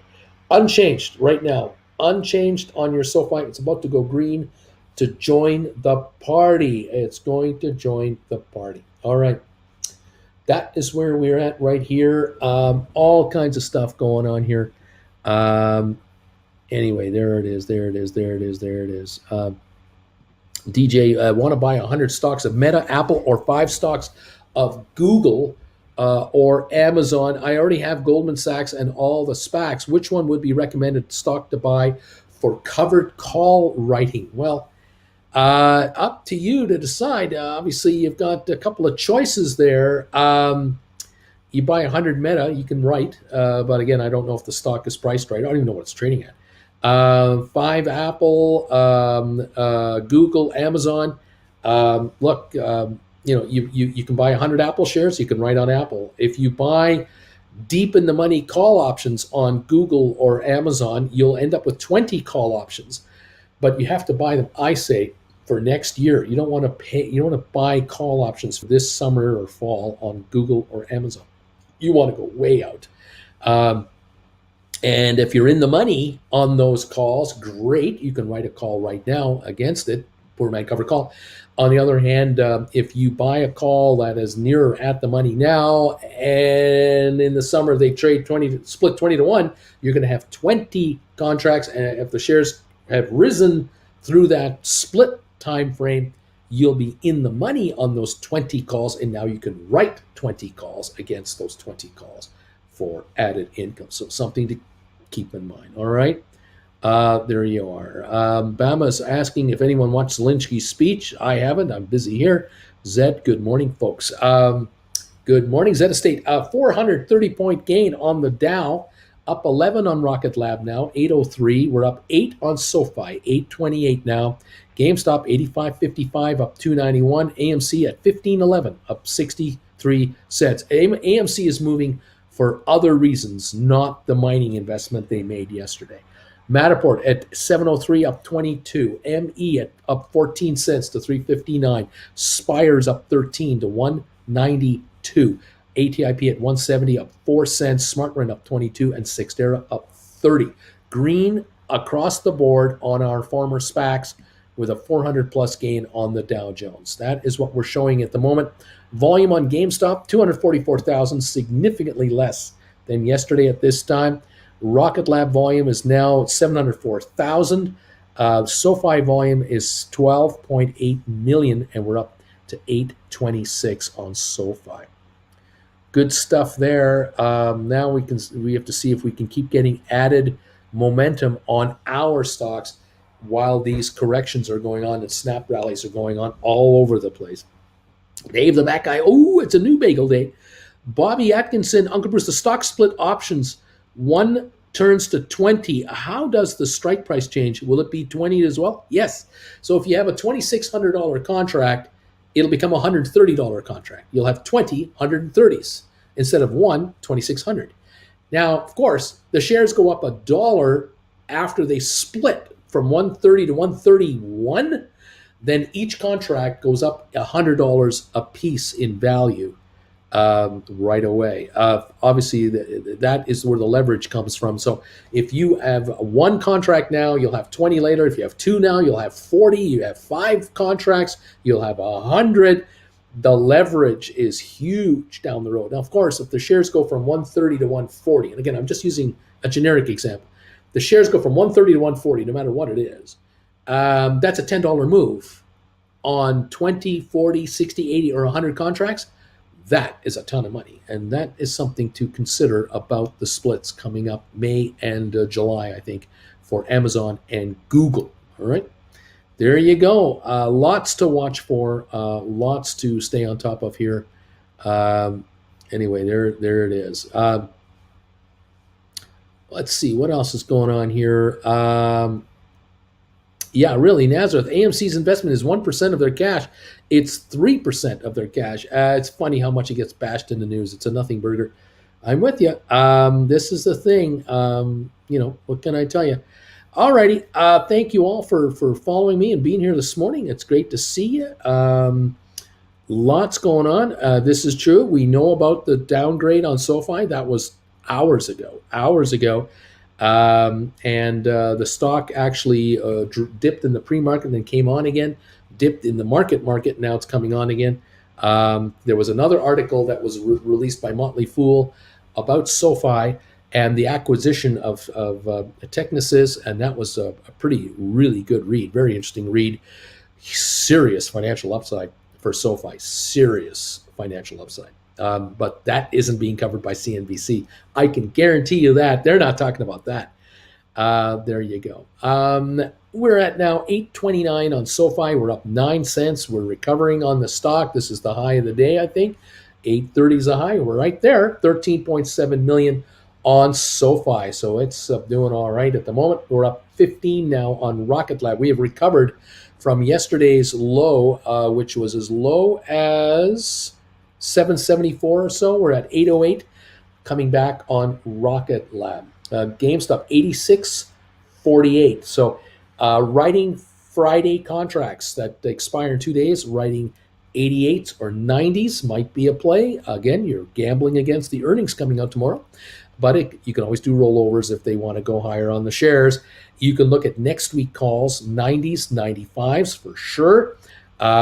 Keep an eye on that stock. It's climbing 367. Premiums are rising. AMC 1521 up 73 cents. Matterport up 24 now to 705. ME up 15 to 360. Spire 12.5 to 191.5. ATIP up a nickel to 171. SmartRent up 22 to 645. And Cyxtera up 35 cents to 11.77. The all-time high for Cyxtera up 13.53. We're $1.80 away from all-time high trades on Cyxtera again. Just I'll mention it as a little tidbit of info for you to chew on. How about that? All right. Marcus, thank you for the 205 thumb up today. I appreciate that. Hours ago, where have you been? Scully, Spire Global announced a landmark space as a service contract with North Star Earth and Space for a dedicated constellation, financial terms not disclosed. This is a typical Spire release. They do more of these than anyone else. They constantly come out with new clients, new deals. And the hope I have is that one of these days, one of these announcements they make will absolutely catch fire with the market. I have no idea, when and how, but it says here, Spire Global announces landmark space as a service contract with Northstar Earth and Space for a dedicated constellation. Collaboration will deliver space-based space situational awareness services to protect critical satellite infrastructure. Does anyone know what that means? I don't know what that means. It says here they're going to build a constellation of satellites focused on space, situational awareness, and debris monitoring. Okay, I get that. The first award within the contract is for 3 satellites with pre-agreed options for Northstar to scale the constellation to dozens of satellites as their business operational needs grow. And this is where Spire will become an absolute winner in the long run here, because you can't run a constellation of satellites with 3 satellites. You need 40 to circle the planet on a low Earth orbit, and you need someone to manage them all. This is Spire's specialty, from what I gather, from what little I know. This is only the tip of the iceberg. And yeah, this can become a very, very much so a multi-million-dollar contract on an ongoing basis, millions and millions and millions. Absolutely positive. And these guys, Spire, they're nailing deal after deal on these kinds of deals. They're putting all kinds of these contracts together. And I just think that their upside is phenomenal. But the market, it can't seem to grasp the significance of this long term. These are not 6-month contracts. These are infinity contracts. These really don't ever expire. You can't just, put the satellites back on the ground and then hire somebody else. I mean, once they're up there, and you got to have a manager manage these who knows what they're doing. This is really neat stuff. Anyway, I can't emphasize enough how realistically good this is. Really good this is. 191 on the stock. 191. You tell me how many other $1.90 companies out there sign these kinds of contracts with legitimate operators. I mean, they're dealing with NASA, the European Space Agency, the Australian Space Agency, everybody. They have 600 clients. They're going to 740, 750 later this year. $1.91 a share. I just can't. I throw my hands up in the air and go, I don't know any other companies this cheap. The only one I know that's this cheap is ATIP. That's the only other one I know. And ATIP is doing hundreds of millions of dollars of physiotherapy rehab. And that business is a growing business. This business is going to become much larger. And ATIP is a force. They're a force in this business. I just noticed 2 days ago, I saw an announcement here in Canada that Shoppers Drug Mart, those of you who don't know, in the U.S., there's a national chain called Shoppers Drug Mart. They're kind of like a CVS.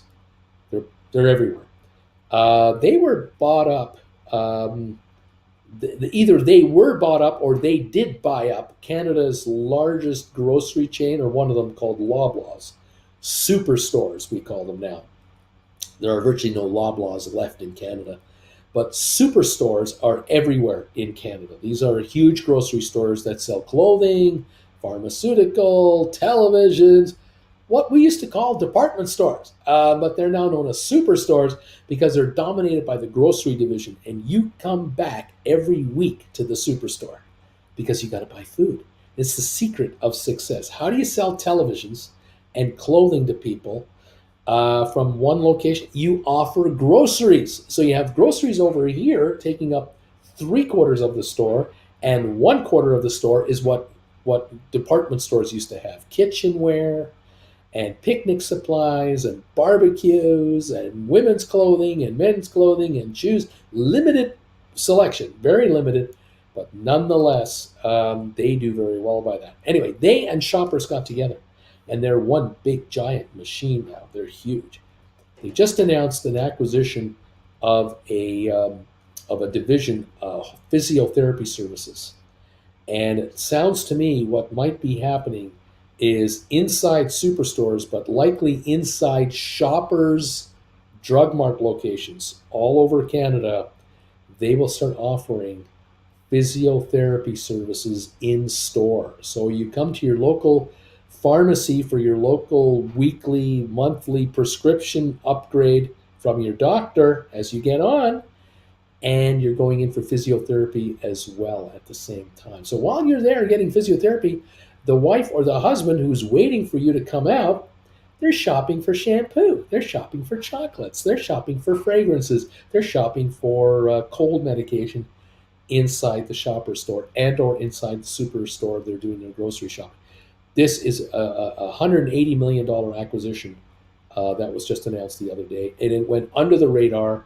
No one's talking about it, and of course with ATIP, it doesn't mean anything directly, but indirectly it shows me how juicy the physiotherapy business actually is. And this is Canada, 1/10 the size of the United States market.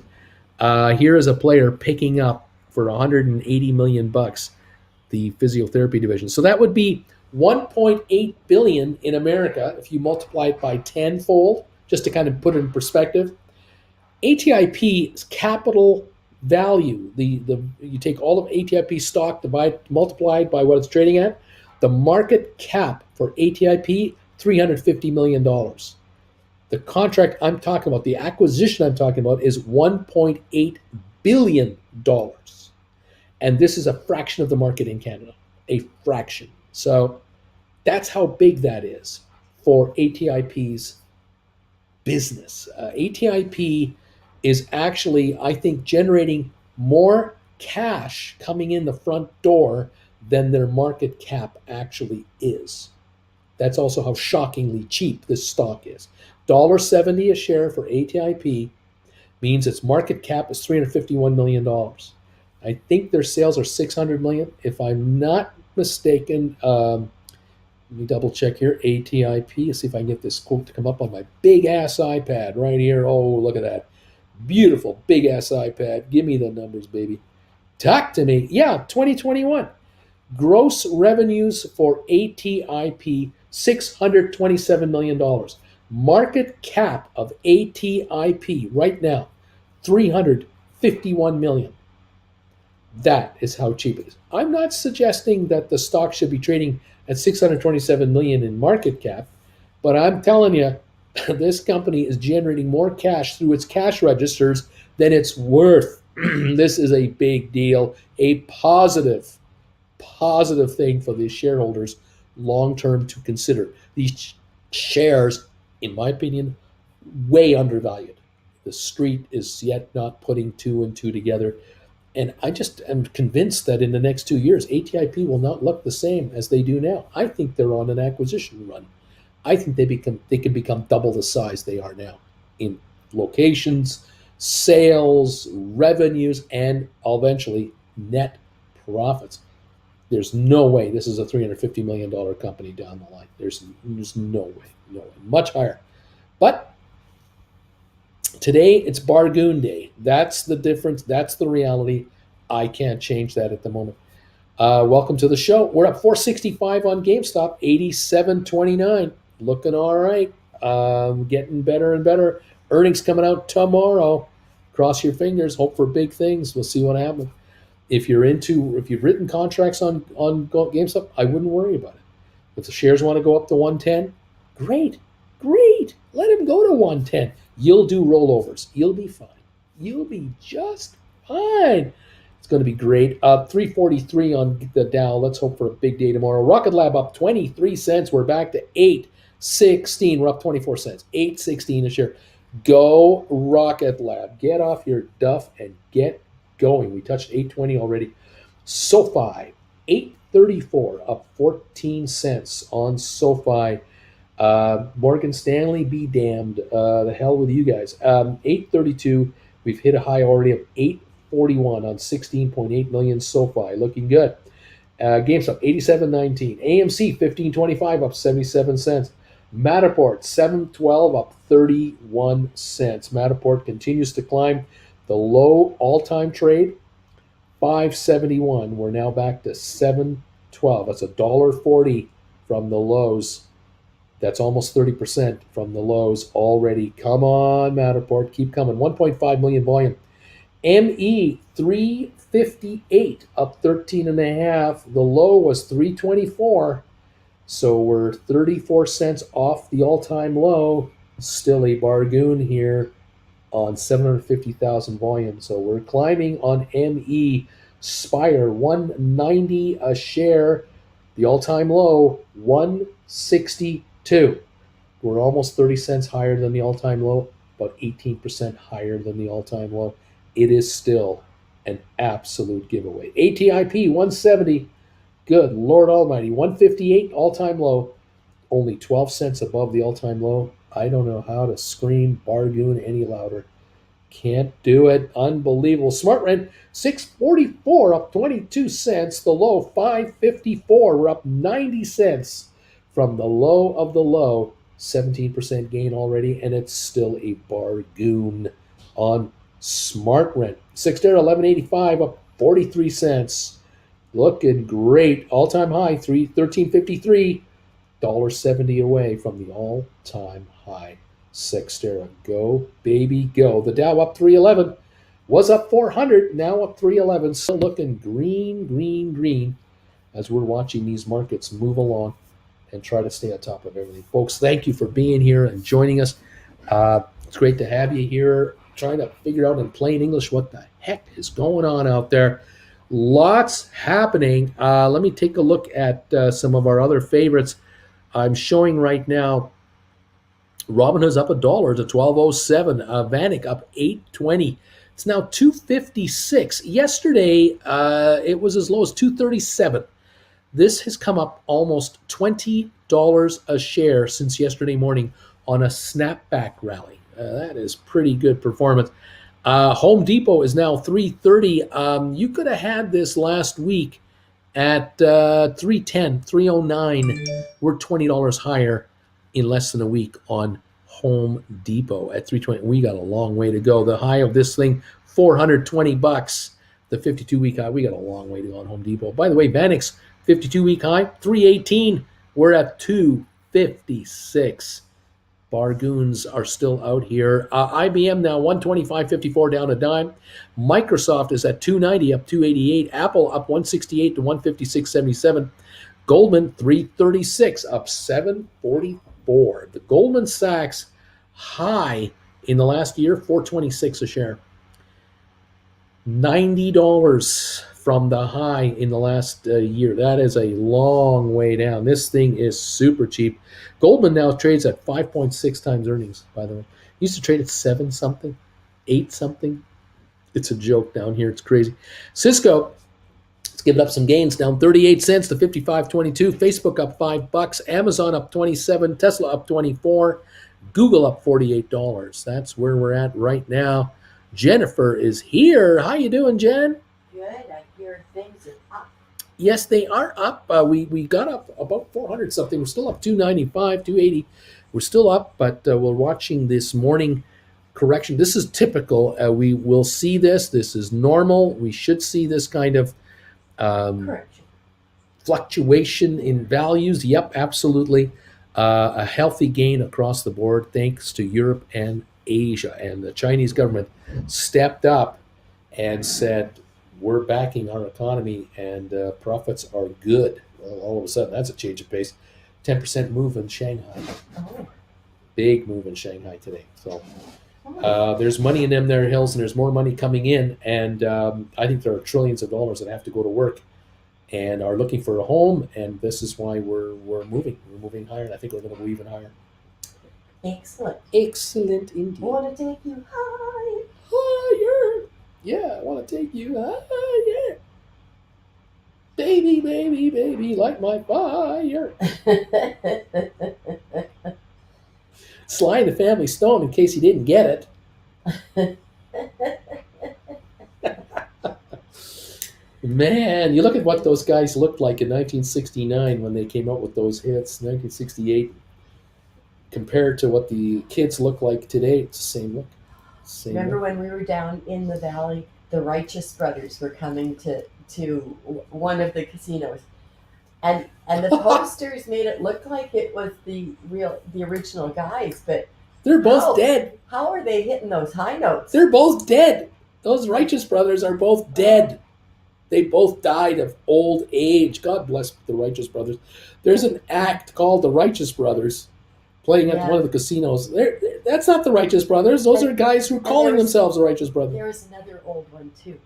That was, yes. There's lots of there's old lots ones of that go old. through. That's the funny thing about the funny and sad thing is what I say about being in the desert down there is that all of us are. Those of us who are hanging out in Palm Springs, Palm Desert, Rancho Mirage, all the snowbirds. We're ancient people. We're 50s, 60s, 70s, 80s. We're the old farts. We know that. And they know it, so they bring them in. I find it embarrassing to see billboards advertising at our local casinos, and there's several of them. They're on Indian land over there. They all have stages that can hold 1,000 people, 2,000 people. Paul Anka is coming, and Neil Sedaka is Barry coming. Manilow, who Barry lives in the Manilow desert, is what, he rolls 80? out What's every he, year. 80 now? He's had a double hip operation. I mean, But he plays at McCallum still. He's still at the big theater. he still plays in Vegas. Yeah, I mean, but he plays in the desert. Yeah. Neil Sedaka, still alive after all. He's got to be 85. Look, God bless these ancient performers. God bless them. They can still perform. They're doing it fabulous. They have something to live for and want to keep. I think it's great. Look, I'm 66. What am I complaining about? I'm on YouTube talking to 30-year-olds. I'm loving it. Yeah. All you 29-year-old kids out there. When I saw Billy Idol, he comes up with his piano, comes up onto the stage. Billy Idol? Not Billy Idol. Billy Joel. Billy Joel. I'd rather Billy Idol. I'd rather eat glass than see Billy. Jen's going to see Billy Idol. I don't think so.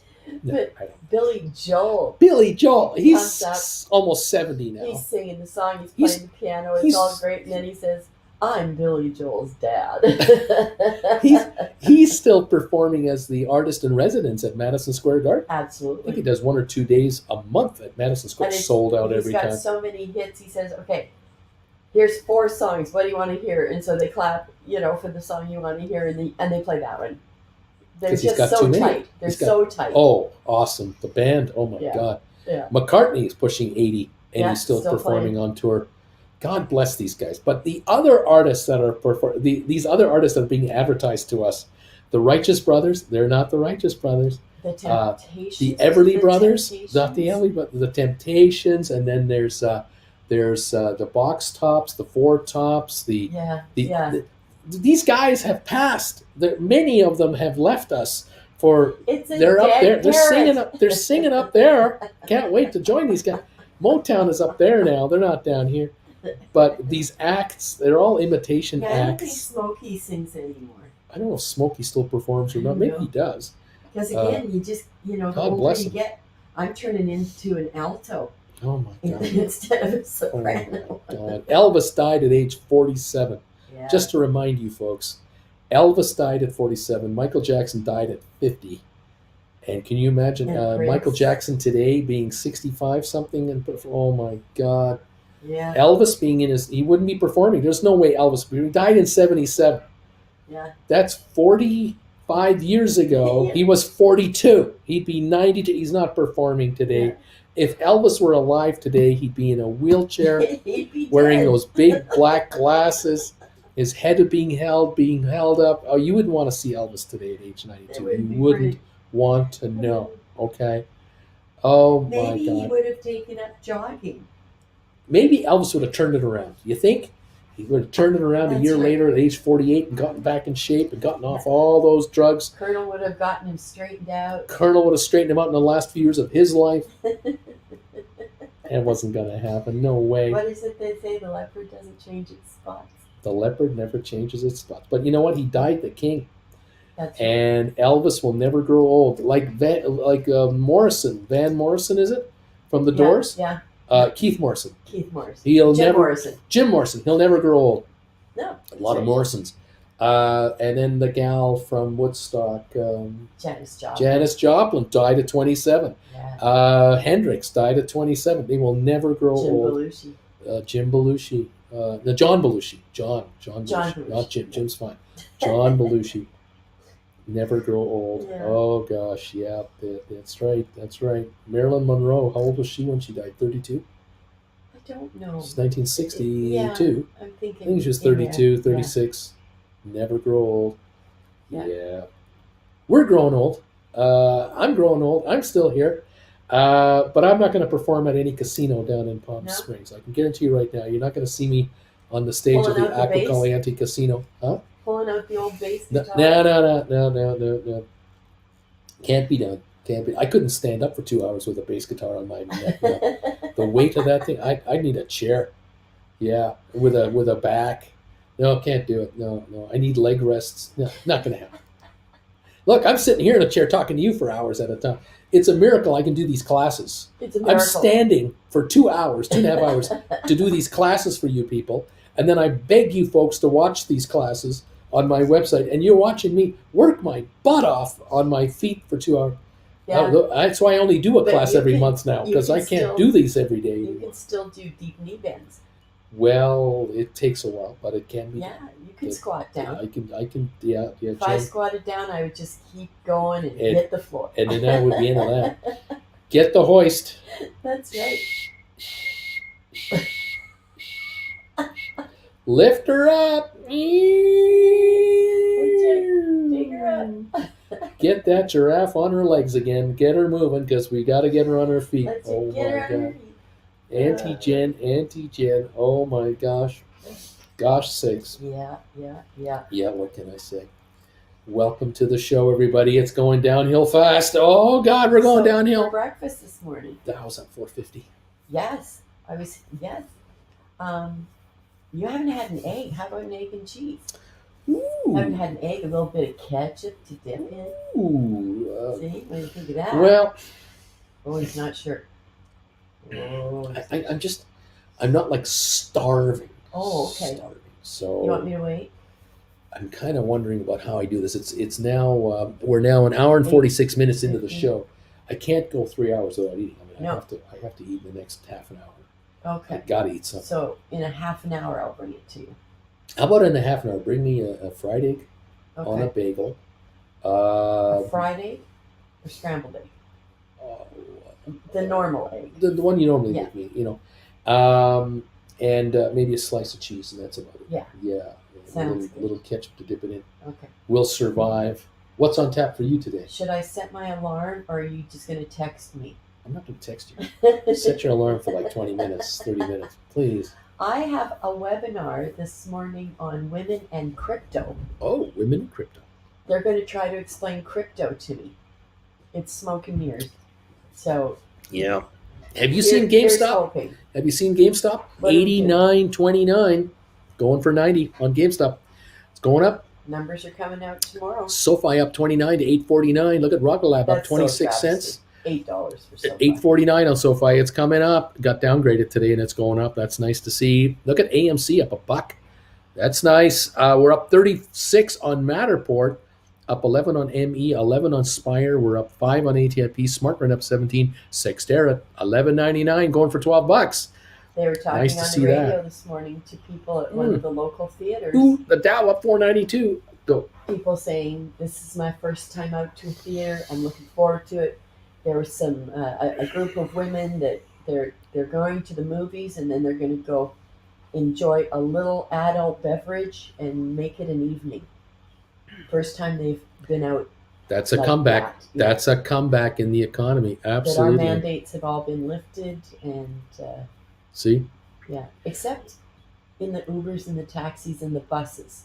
I think you still have to, on transit, I think you still have to wear a mask. Yeah, yeah. Jen took an Uber yesterday. You had to have a mask on Yeah. inside the Uber here in Calgary. Yeah. We're up 514 on the Dow. We're climbing Ooh, big time. oh. We're up 1100 with They yesterday's obviously gains. like what happened in Congress. President of Ukraine spoke. Okay. Stocks rise on Ukraine optimism as Fed rate decision looms. We're up 517 on the Dow. We're looking Go, good. baby, go. Well, Go, Jen, baby. thank you so much. Yeah, pace yourself. I know. Pacing yourself. Right on. We're up 531 on the Dow. Look at it go. We're on Rocket Lab. We're up 22 cents to 814. We're up 30 on Sofi, 850. Let's go, Sofi. GameStop, 688 gain to 89.52. AMC, 1550 up $1.02.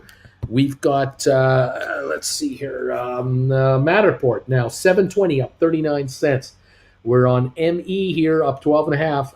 Spire up 14 to 193. ATIP still up just a nickel. Smart Rent 640 up 17. Sextera 1201 now. 1201 on Sextera up 59 cents. Robinhood 1218 up a buck 14. Vanik up 1050 today. Home Depot up 330. IBM is positive now, up 41. Microsoft up 487. Apple up 269. Goldman up 10 bucks. 339. Welcome back to the party.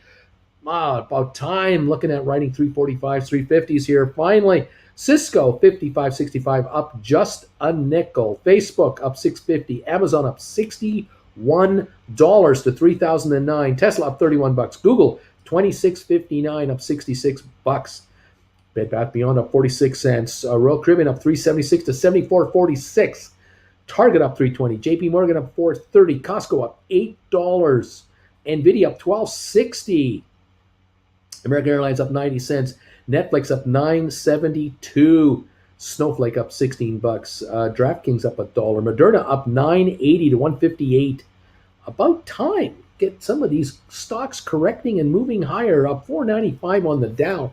Let's go. It's a time for my viewers to be rewarded for their unbelievable loyalty, dedication, and patience. It's time to pay them back, for crying out loud. Jeez whiz, willikers. I'm doing what I can. I'm doing what I can. Okay. Lots of comments here about rock stars leaving us and everything else. Is there any chance of Matterport going back to $37 today, says Ed? I'd like I'd even sell for tomorrow or next week if I have to, says Ed. Ed, you're a very calm, reasonable man. Big Bear, the banana stand. Hey, Jen. Frankie Valley still plays. Unbelievable. Wow. Coyote, old Elvis. I used to be king. Sure, Grandpa. Sure. Eat your pudding. Miraculous. You want to feel old? Saw a recent picture of Phil Collins looking great, Grandpa. Oh my gosh. Nazareth, GameStop. Yes, 89. We're at 88.66 right now. Bobby Elvis would be vegan by now. Coyote, same with Kurt Cobain. You either die a young hero or live old enough to see yourself become Billy Corgan. Let's see. The new Elvis movie trailer looks pretty good. Clay, if you want to watch a silly movie with a what if Elvis faked his death and a plot involving aliens, Bubba Hotep is a fun indie movie starring Bruce Campbell. Today's episode is called Appreciation of Mortality with Uncle Bruce. The Soggy Bottom Boys, Carol Bruce. DKNG broke the $1 gain. Bama Babe, my mother was killed in a car wreck at 37, and my dad died from a broken heart at 44. I was 18. I have way outlived my parents, and no one believes how old I am. I never take one day for granted. Bama Babe, wise words to all of us. Never, ever take it for granted and enjoy each day fully, absolutely fully. Dr. G, bunch of stink offers hit at 6:05 for 95s for next Friday. Right on. Bama Babe, GameStop is 90. Nazareth, Savior, I am a market of constant sorrow. Bobby, Sofi is getting into a good jog right now. Go Bama, says Dr. G. Bama, Dr. G, how about those Vols winning the SEC tournament? Coyote, Bama Babe, making them proud. Savior won't be disappointed, Nazareth. Dr. G, Bama Babe, March Madness to come. Nazareth, Spy, 433, more market-wide buying going on here. BW, yeah, because taxis are so clean already, but they still require you to wear a mask. Always a critic. For Good Morning Simpletons from the Credit Savage. The University of San Francisco DONS make it to the NCAA tournament. The St. Mary's Gals too. The Bay Area is representing, and the market has a dead cat bounce. Yay! Sassy smiling Kareem. Let's go everything. Coyote. More morality in plain English. There you go. Mortality, not morality. Mortality in plain English. 502 is the gain on the Dow right now. Rocket Lab 818 up 27 cents. Sofi 850 up 30. The Rocket Lab volume 1.5 million.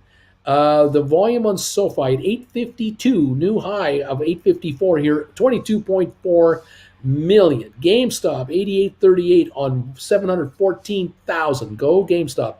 AMC at 1551 up 103, volume 11.6 million. There's good volume coming in here. Matterport $7.19 up 38 now, just under the high of the day of 724. 2.3 million on Matterport. ME 358 up 13 on a volume of 1.25 million. Spire 194.5 cents. High of the day 195 up 15.5 on 589,000. Climbing on light volume. ATIP 171 up nickel on 139,000 shares. Smart Rent up 17 to 640, volume 119,000 shares. Sextera is up to $11.99, $12 on 22,800. That's all the volume it took to go up 57 cents. Unbelievable. And that is a strong market. Buying is coming in. There's no selling. And like I said, stock is being picked up by corporates, not in these SPACs, but everywhere else. And money is looking for a place to go into this market. And it's getting harder to find the bargoons. I know where the bargoons are. I've got some right here, and they're moving. They're all reacting little by little, penny by penny. They're slipping higher, and they're slipping higher, and they're slipping higher. And that's what's going on at the moment. We're on oil up only 13 cents, so that's backing off. S&P's up 1.9%, Nasdaq's up 2.85%, the Dow's up 1.4%.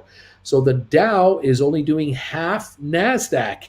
So the Dow should be up 1,000, because that is what Nasdaq is up, the equivalent of 1,000 Dow points, showing you where the power is and where the buying is coming in. We have a 365-point gain on Nasdaq, up 2.8%. We have 477 on the Dow right now, and it is lagging the market. So there's more upside from what I can see here happening. Very, very interesting. It's a moving speech by Zelensky to the Congress. Will it change anything? I wrote a GameStop 85 for next Friday on your advice. Thanks for it. Thanks. It's for $777. Taking the money. Yeah, baby. WD. What? Keep an eye on that. I'm a babe all my life. I do not allow anyone around me to get onto the pity pot. Laugh out loud. Perfect for being in the stock market. Don't be giving me no pity parties in this house. Nice going, Bama babe. I love it. Fantastic. Oh my gosh. Walmart plans to hire 50,000 U.S. workers by the end of the first quarter. I ask you, where are you getting them from? Because I don't know where you're going to find 50,000 people to pick up, because you can't find 5,000 anywhere right now to come on in. Every employer in the U.S. needs help, and there just aren't enough folks to go around. And until the United States opens up the immigration market, you're not going to fill these jobs, because these jobs, generally speaking, are not $200,000 a year gigs you're offering here, Walmart. You're offering what? 14, 16, 17 an hour? That's what you got? Guess who you're going to get for that kind of money? Underqualified folks who are down in the dumps. If you're lucky, you're going to have to lower your standards to get folks in there. And I don't know if you're going to want to do that, because your customers are going to go, hey, I don't like these people that are servicing me here. I want better quality staff. I'll go somewhere else. It's a battle right now for employers and employees. Quite amazing. Oh boy, oh boy, oh boy. Very emotional speech, says Mama Babe to Beach Boy about that deal. But will it change anything? That is what we want to know. I don't know. Ukraine is getting all of our moral support. They need bullets. There's what they need. They could also use a couple of guys that know how to fire bullets, and they don't have that. And they're not getting air support, and they're getting annihilated by the Russians from the air. It's only a matter of time before they have nowhere to fight from other than basements and shells of buildings. But then again, winter is over. It's quickly disappearing in the Ukraine. It's getting warmer every day, every week.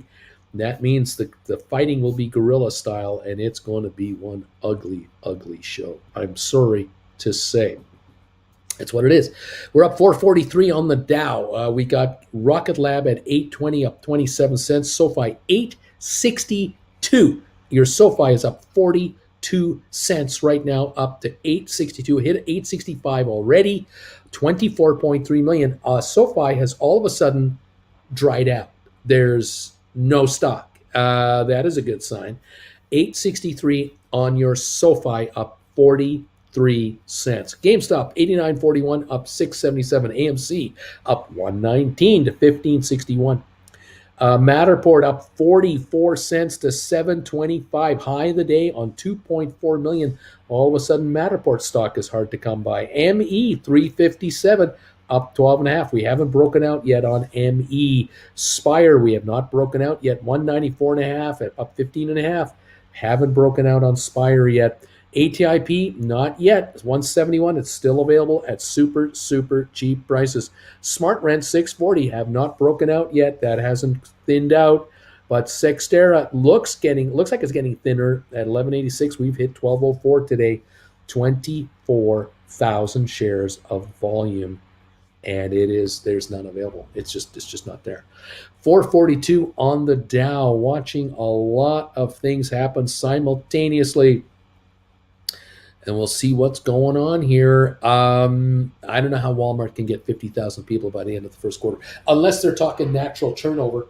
Maybe that's what it is. It's probably not even new hiring. It's just we're hiring 50,000 people, but we're not telling you that we usually let 35,000 go, or we usually lose 40,000 anyway. So we're really only adding 10,000 more. That could be the truth, and it's just a feel-good announcement. I don't know. I'm not 100% sure on this. When you have over 2 million employees and you're adding 50,000, whoop-de-doo, man. You're not showing me something unbelievable. I can understand 50,000 for a company with 2 point whatever million employees already. I kind of get it. There you have it. We'll see. You gotta give me more to impress Uncle Bruce. You gotta give Uncle Bruce more. Talk to me. Show me some good stuff, people. Let's see what's going on. I don't know. I don't know. COVID cases are rising globally again after weeks of declines. And that's bad news. If it infects back into the Western world, that would be bad news. Anyway, there you go. What else? Uncle Bruce, will Ukraine be another Afghanistan? Boy, I tell you, I would not want to be a Russian soldier in that country. I just would not want to be that guy. Man, you're sitting in what you think is a pretty strong vehicle, and you're in a column of 12 vehicles, and the third one ahead of you just gets obliterated by a missile from the sky at 20,000 feet. You have no idea when it's your turn. I mean, talk about living in terror. You want to be a soldier in that situation? I don't think so. It's going to be ugly. I just got an estimate to repair my 2016 Dodge Durango transmission, $12,000. Something tells me you got a lousy estimate. Something tells me you need to get a second opinion. Maybe you need to deal with a transmission shop that can buy your transmission rebuilt from a wrecker. Maybe it's time to really shop around before you think about doing this, because something just ain't right here. Something is way not right here, okay? A mediocre. Y'all are missing the real important breaking news today. Senate unanimously approves making DST permanent. DST. I need help here. What's DST stand for? Anybody help me out there? I'm obviously out of touch with this one. We're up 461 on the Dow. Rocket Lab 35, up 43 cents. SoFi 871. We're up 51 cents on your SoFi, kids. And GameStop 89.26, up 661. AMC is up 110. We got Matterport up 47 cents. ME up 12 and a half. Spire's up to 195. That's a 16-cent gain. Say a 5-cent gain on ATIP. Smart Rent up 16 and Sixterra 11.85. Daylight savings time. Okay, I did hear that was done, but it has to pass the House and the president's desk, and I can't encourage them more. Get on with it. Daylight savings time, that would be a good thing. Uncle Bruce, I'm writing a $10 call for Matterport in July. Too far out? Maybe not too far out. The way things are moving today, we got Matterport right now at 727, up 46 cents. If you can get a nice fat premium, beautiful. But the way this is going, $7.50 to $8 is possible, and you might get even more money. It's up to you, though. Look, it goes to $9.50 a share to $10 a share. You can always roll it into 12 and a half. So keep that in mind too. So grab some money, absolutely, and buy some more stock with it if you can. Good move. 458 gain, 459 gain on the Dow Jones. That's where we're at here. The S&P is up right now. Looks like about 80 points. And the NASDAQ up 386. We're up 3% on the NASDAQ market. The Dow's only up 1.3.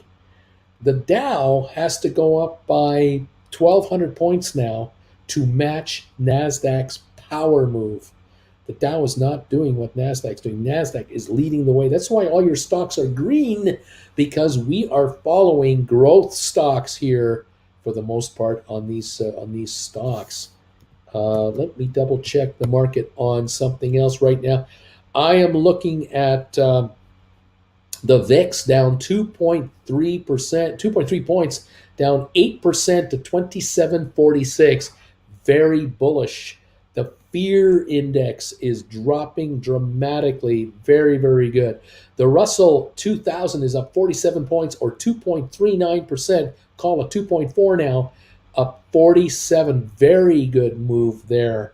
The NASDAQ up 2.94, S&P up 1.85, the Dow up 1.32. We have more upside coming in right now on this market. We can go a lot higher than what we're getting right now. All right? Looking good, looking good, looking good. Markets are definitely reacting positively. Uncle Bruce, is it time to write GameStop covered calls? You can take a look at 90s for Friday, or next Friday, or 95s for next Friday, or the Friday even after that. I'd be taking a look at those. And if you have to roll over, don't worry about it. You'll roll over. Yes, take some money. This stock is up now $14 from the low the other day. Weren't we at 70 something the other day?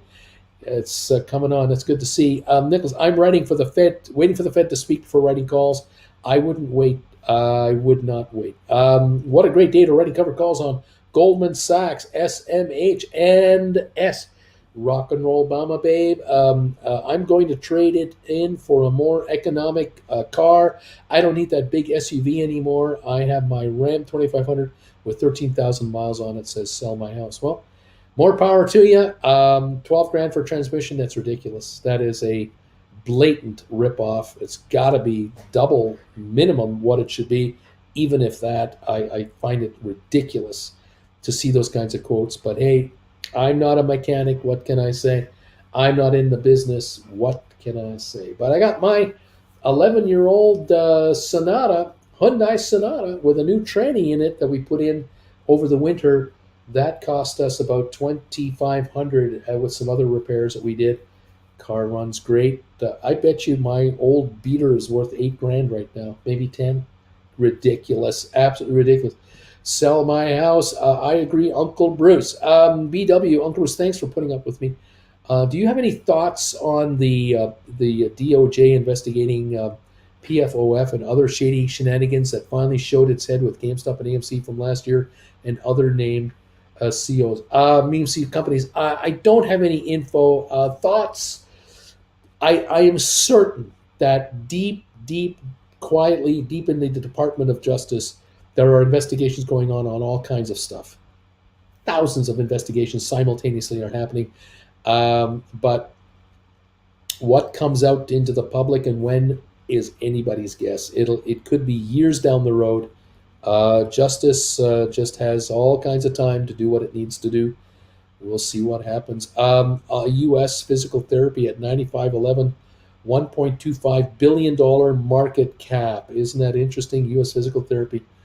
Fascinating, fascinating stuff. Yeah, these shares of ATIP are ridiculously cheap. There's no reason.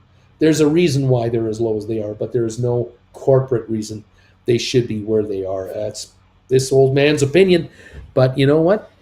I can't change the world like that. I can only tell you what I think, and it all comes out in the wash. Eventually, it all gets figured out. But boy, sometimes you have to wait longer than you want to. We're up 421, 431 on the Dow. We're climbing again. Rocket Lab 842, up 50 cents. We are recovering all the losses from yesterday quickly. We need to get back to 865 to be back to where we were the other day. And if we get to 885, 890, we're back to where we were a week ago on Rocket Lab. We're dramatically bringing a bunch of it back dramatically. We're at 841 up 49 cents, 842 now up 50 on the day on Rocket Lab. Sofi 867 up 47 cents. High today 872 on a volume now of 28 million.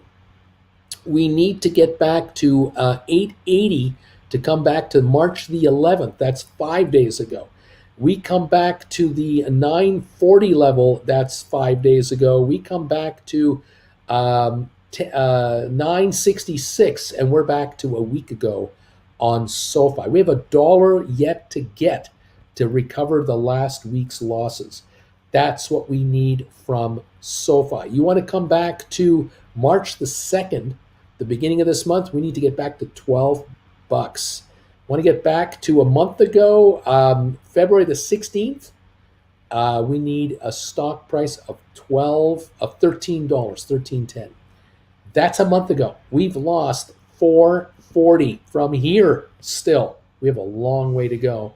That's why this recovery is nice to see, but this isn't the end of it. We've only just started any kind of recovery on these stocks. There's a lot of upside yet to get. That's why you still buy them down here. 88.54 on GameStop, up 5.90. AMC holding a $1 gain approximately at 15.47. Matterport 7.28, up 47 cents. ME up 11.5 cents only. Spires up 16 to 195. ATIP up 5.5. SmartRent up 16. Sextera up 40. We need more. We deserve more. You deserve more.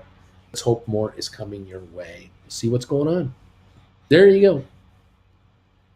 I agree, Uncle Bruce. I'm with you. Uncle Bruce, thanks for putting up with me. Thank you, buddy. And BW, yeah, the USPH only has 13 million shares. SoFi has 800 plus.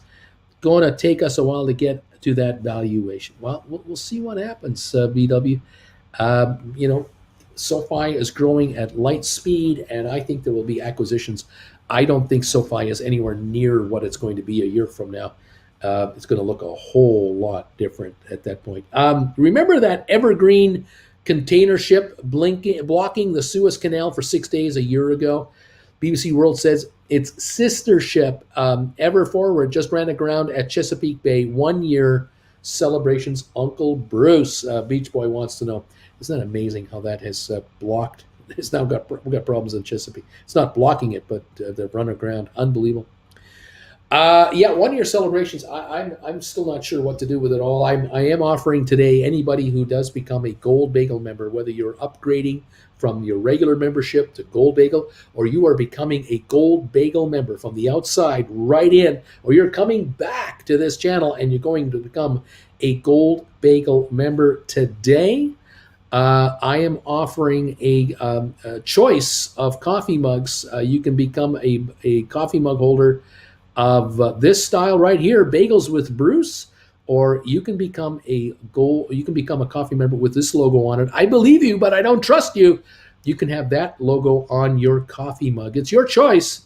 either or, if you become a Gold Bagel member today on our anniversary of offering memberships. Thank you all so much for helping out. There's another look at that I believe you, but I don't trust you logo.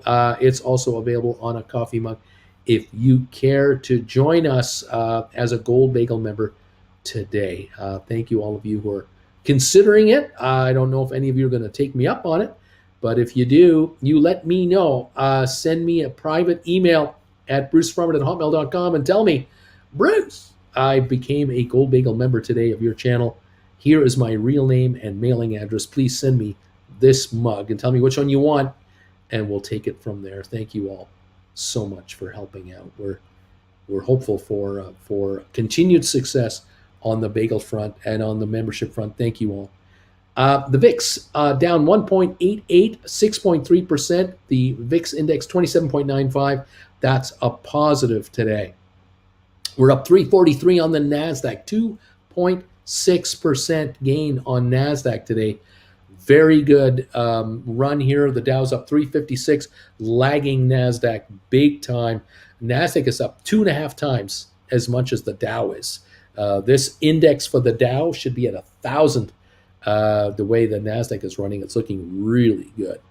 The EIA, the energy reports, U.S. crude supplies up for the first time in 3 weeks. We have more crude in storage than in the last 3 weeks. Look at crude dropping dramatically down $1.70 a barrel now to $94.72. We might break 90 the way this is going. We could break $90 a barrel on this move. This could add to the Dow's move up because it takes the heat off inflation. If crude drops in price enough, your pump price will be under $3 a barrel again. That would be psychologically very important, a very good thing. We'll see what's going on here. Anyway, there it is. Interesting stuff. The Dow's up 376. We may have a nice little run on this news as oil is backing up in price again. Very interesting. Distillate is up 300,000 as well. Gasoline supplies are down 3.6 million barrels, but the crude supply is higher. This is very, very negative for oil.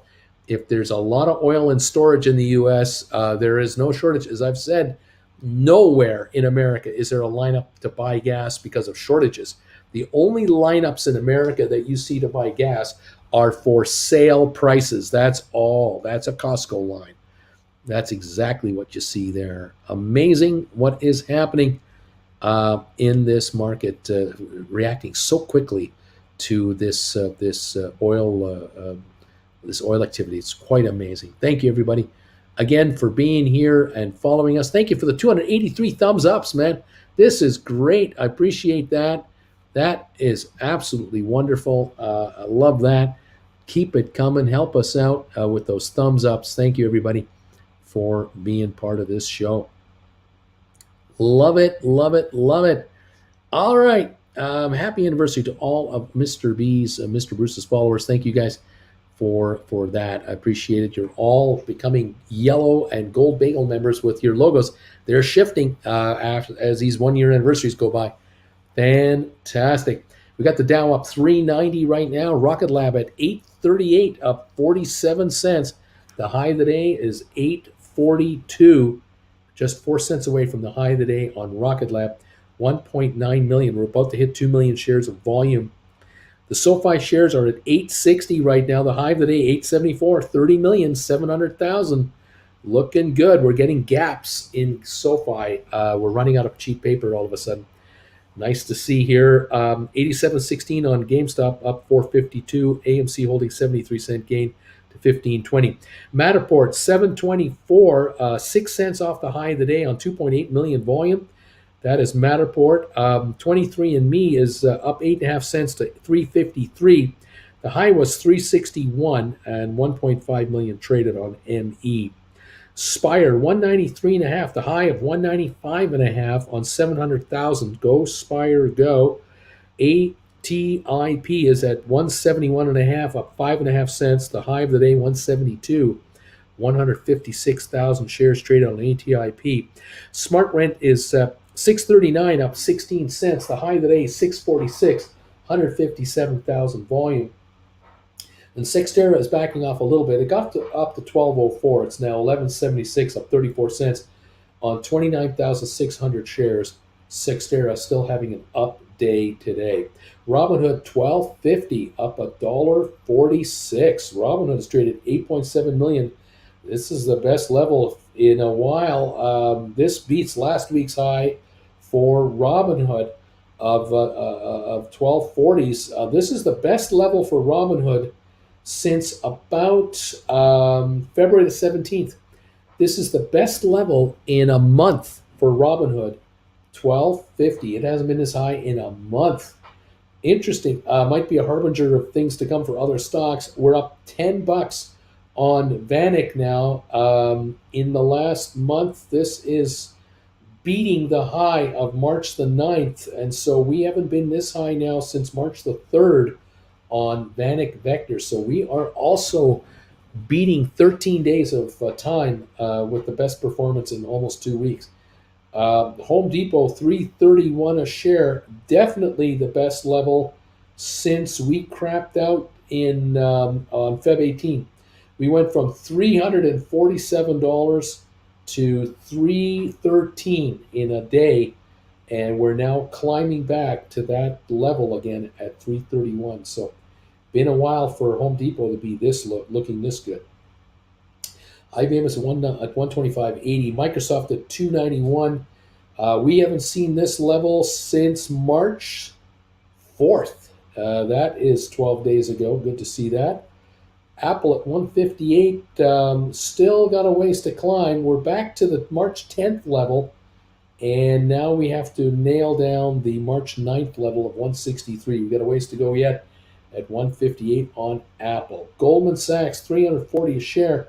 We haven't seen this since February the 28th. All of March, Goldman Sachs has not been at 340 a share. We're at 340 a share, up $11. This has been a while for Goldman. Cisco, $55. We have got a ways to go. We need another couple of dollars to break through the 56, 57 barrier set last month. Facebook back to 200 a share. We haven't seen 200 a share since March 4th. That's been a while for Facebook. Amazon is up 49, Tesla up 32, Google up $59 right now. That is where we're at right now. And Jen just walked in with my bagel. Oh man, oh man. Now, this is very hot because I didn't fry it. I baked it in a little ramekin to make it round. You baked I baked my eggs. Oh Yes. my gosh. It's very hot. And the bagel is nicely toasted. Those of you I can gotta see get you that. a napkin. Look at that right there. Holy moly macaroni. Thank you, everybody, for being here and hanging around. It's nice to see you. Let's see. Uncle Bruce, hey, Uncle Bruce, I have an annual performance review later this week. What ammo should a corporate person have when discussing compensation package work for a soon-to-be Dow company so you know they have the cash? Well, obviously, the amount of work you have done in the last year, goals, and how your department has done. How you've made the company better? You've made the company better. Have you taken any courses? Have you upgraded your skills? You can go on to YouTube and find all sorts of videos on negotiating. Yes, indeed. The performance indeed. reviews are something to be looked forward to. They're not something to be dreaded. Correct. And It really find is out a chance for you to talk to the company. the kind of work you do, what that now pays elsewhere. That's something else that you need to know. You need to know what you would be paid in a similar organization for the kind of work you do. You may be 15, 20, 30% underpaid for what the going rate is. So that is up for review. Remember, human resources, they're there to, evaluate how you're doing. And they're going to say to their superiors, hey, this guy has moved up the ladder here. We are way underpaying this guy. We could lose this individual. Do we really want to risk that? And time for them to step up. Let's see what Not only gives. do you have your skills, you have your history. That's that right. You know stuff. Yeah, it's true. Your experience level. Bringing in a newbie, they just don't know. Hot? Oh, it's very warm. Okay. Warm. These are good points. And your net. There you go. Very good points to think about. Good luck with this, DBW. Let us know. Afternoon peeps from Bradley. Just checking my bagel color. Still pink. Checking to see the color of my bagel. I might go yellow tomorrow. I was a slacker back then. Still pink right now. Karim, what's the Dow ticker on Webull? Anybody know? Gonzo Cruz, we checked at the same time. Nick, Uncle Bruce, is it time to do a rollover on Apple or just wait till Friday morning? You could consider a rollover if it's worth your while. If you're going to be given a nice premium, you want to get a cash premium to be doing a rollover. You want to be paid more money. You can move up your strike price a little bit, go a week or two further down the line, but increase your cash on hand nicely. That's what you want to be looking at on a rollover. Otherwise, you wait till Thursday or Friday. I don't know which contract you have, so I don't know your situation. So I'm just talking in generalities, Nick. Way to go, buddy. Consider that as an idea. All right. Thank you, everybody, for being here. These bagels are great. Oh, yeah.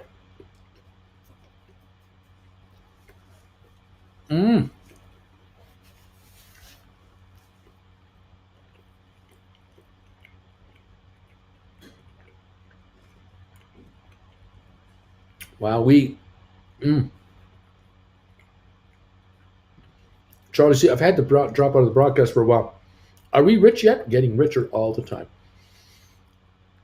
It's hot, Bruce. Be careful. What's cooking, Wendy? I wrote a 340 call expiring next week on Goldman Sachs. I'm crossing my fingers. Right on. Beach Boy, wait a second, Uncle Bruce. If someone joins and goes for the believe you but don't trust you mug, does that mean he trusts you to ship the mug? Didn't you just say the opposite? Oh, my head hurts. Oh, my gosh. You got to take your chances here. Well, the stinks are sunk for SoFi. I don't see under 8 this week at all. 863 on SoFi, up 43 cents. 840 on Rocket Lab, up 48. GameStop, 87.79, up 515. We got Matterport up 42 cents to 723. We're up 9.5, up 10 cents now on ME. We're up 15 on Spire to 194. We're up 5 on ATIP. We're up 17 on SmartRent and 33 on Sextera. So we have some upward movement coming in here on some of your stocks.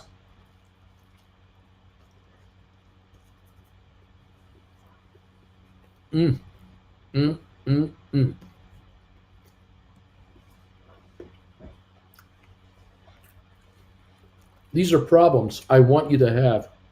Your stocks are going up and you missed your stink bits because they're going up. These are problems you need. Lots of these kinds of problems. Lots. Oh, yeah. We can deal with these problems. These are problems. We can figure out a way to deal with these. It's going to be all right. Let's go, baby. Run this puppy. Let's go, markets. Get going.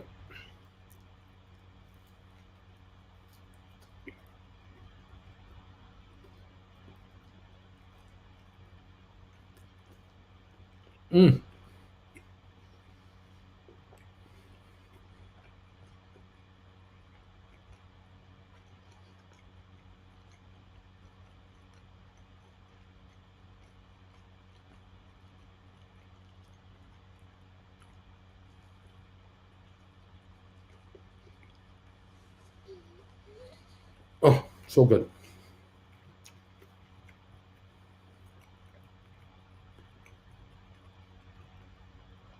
Nick, I got March 22, $150 calls on Apple. I sold them too soon at 320 for the Foxconn story where the factory was shutting down.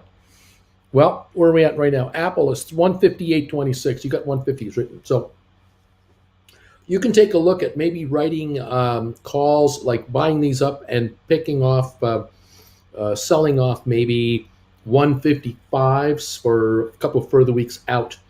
That might be a way to go. Otherwise, you can still wait. I mean, you can still wait for a pullback here. One happens tomorrow, Friday. You got March 22, so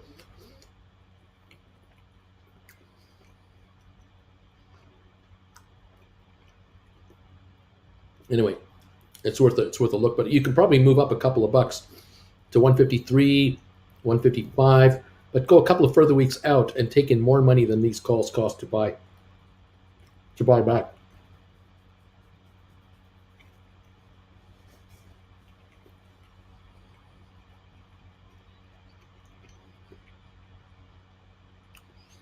Mm.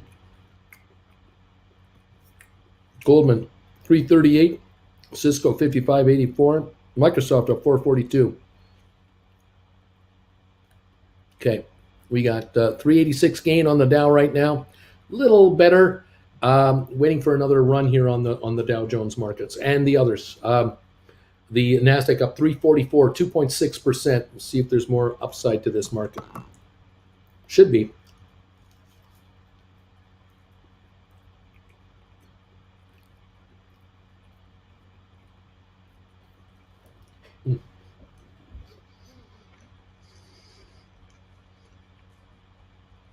Yeah, Rocket Lab is quickly recovering that loss. Hopefully it'll add to it. Thanks, Uncle B. Gen 2, been 6+ years, and this is the year I'm taking a bit more of a stand on pay and compensation. Absolutely. You're probably well underpaid right now. Good luck, BW from Bobby. You betcha, buddy.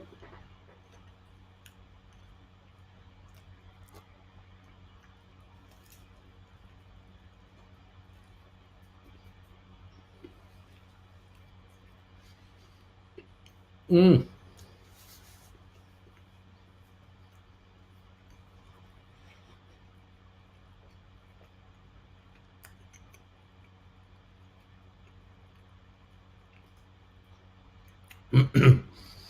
2756 on the VIX. Very good. 7.6% improvement on the fear index. Very good stuff. Dow up 409 points right now. Climbing again. We're climbing.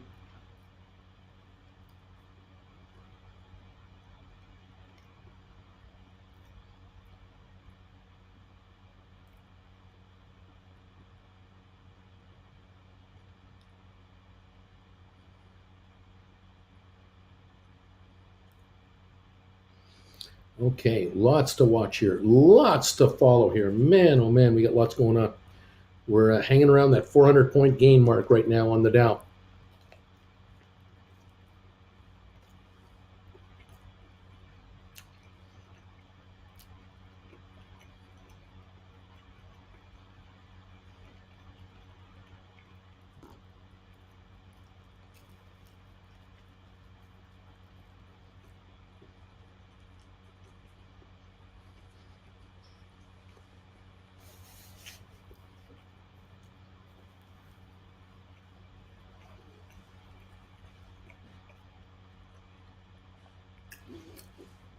Oil just negative 60 cents to 95.91.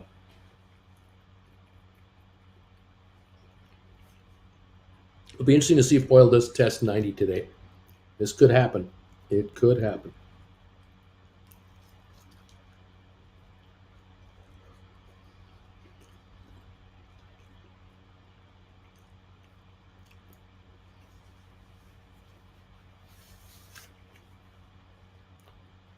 Oh boy. 295 thumbs ups, guys. Thank you. Almost 300 thumbs ups. Yes, sir. Thank you. Thank you all for these thumbs ups today.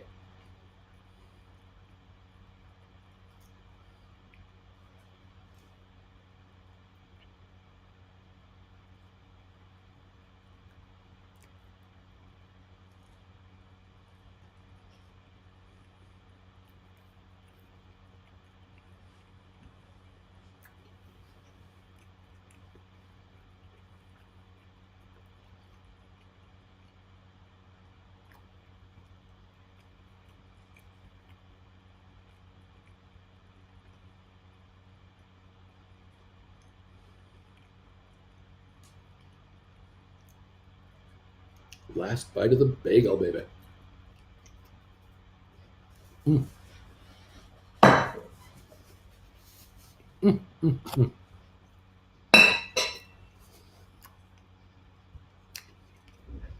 Fabulous.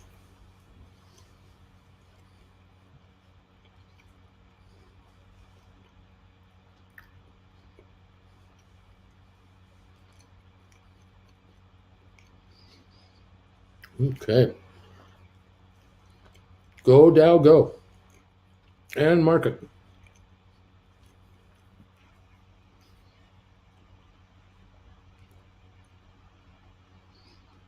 Rocket Lab is pushing the high of the day again at 844 to 846. 2.2 million traded, climbing. Sofi now 862. The high of the day 874. 35.1 million. Now 863, climbing again. 88.34 up 569 on GameStop. AMC holding a 73-cent gain. Matterport 733 now, up 52. The high of the day 734. We're right there. 3.4 million. Matterport coming on. The low of the lowest trade was 571. We're $1.60 higher than the low. That's over 30% gain from the low of the year of all time. Nice to see Matterport coming back here. ME is still only up 7 cents. Spire holding a 15-cent gain to 194. ATIP up 6.5. Smart Rent up 15. Sixter up 26. Robinhood at 12.62, up $1.57. The low of the year 9.93. That is a 28% gain on the Robinhood from its low. Vanik is up 10.90 to 259.60. 3.2 million volume on those ETFs. Looking good. Home Depot holding a 380 gain. IBM up 53 cents. Microsoft is up 450. Apple up 325 to 158 now. Goldman 339.58, up 10.42, writing 340s, 345s. That's the way to go on Goldman. Cisco 55.86, up 27 cents. Facebook 201.75, up 9.72. Amazon 59.60, up 3,006. Tesla's up $36 to 838. Google up 63 to 26.56. Bed Bath Beyond at 20.80, up 42 cents. BlackBerry up 39 to 6.48. Royal Caribbean up 2.84, 73.54. Royal Caribbean had been as low as about 67.30. It's come back about $6 or so in the last few days. Royal Caribbean 73.61 right now. Target is up 264. JP Morgan up 460. Costco up $9. Costco last week was sitting at 518. It's now 551. That is a $33 gain. That's 6% since last week. Costco's been trying to go higher. The market has been trying to go higher, and in the last 2 days, the market is breaking out. We're up 1,000 points right now between yesterday and today on the Dow. Looking better. We have a ways to go yet, though. NVIDIA up 13.38. There you go. The Dow right now up 401 at the moment.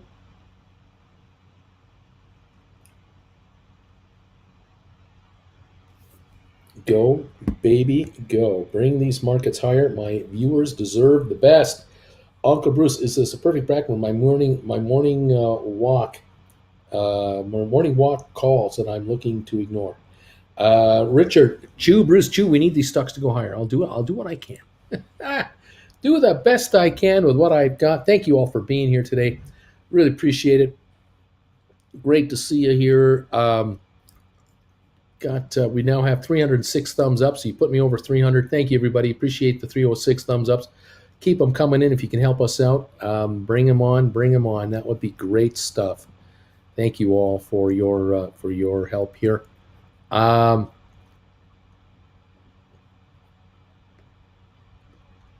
Yep, all kinds of fun here.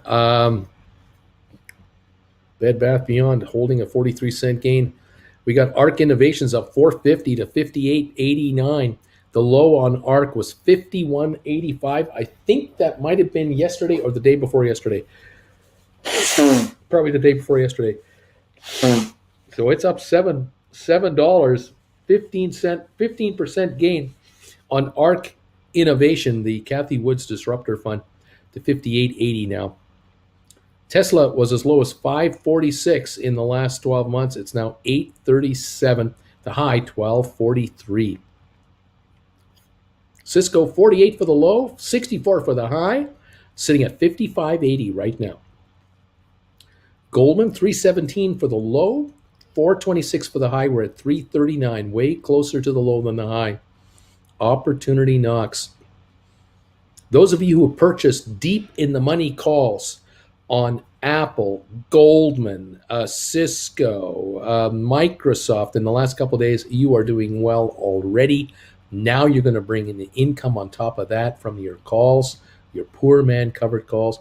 This is making money on both ends of the candle, and I am proud of all of you being able to take advantage of this move.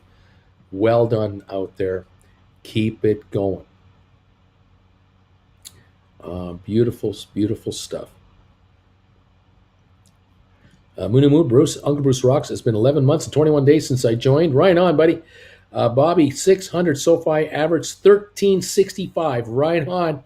Right on. Bringing it in, and the stock is coming towards you. Let's hope it takes another run here for the next few days and gets us closer to these levels. That would be sweet.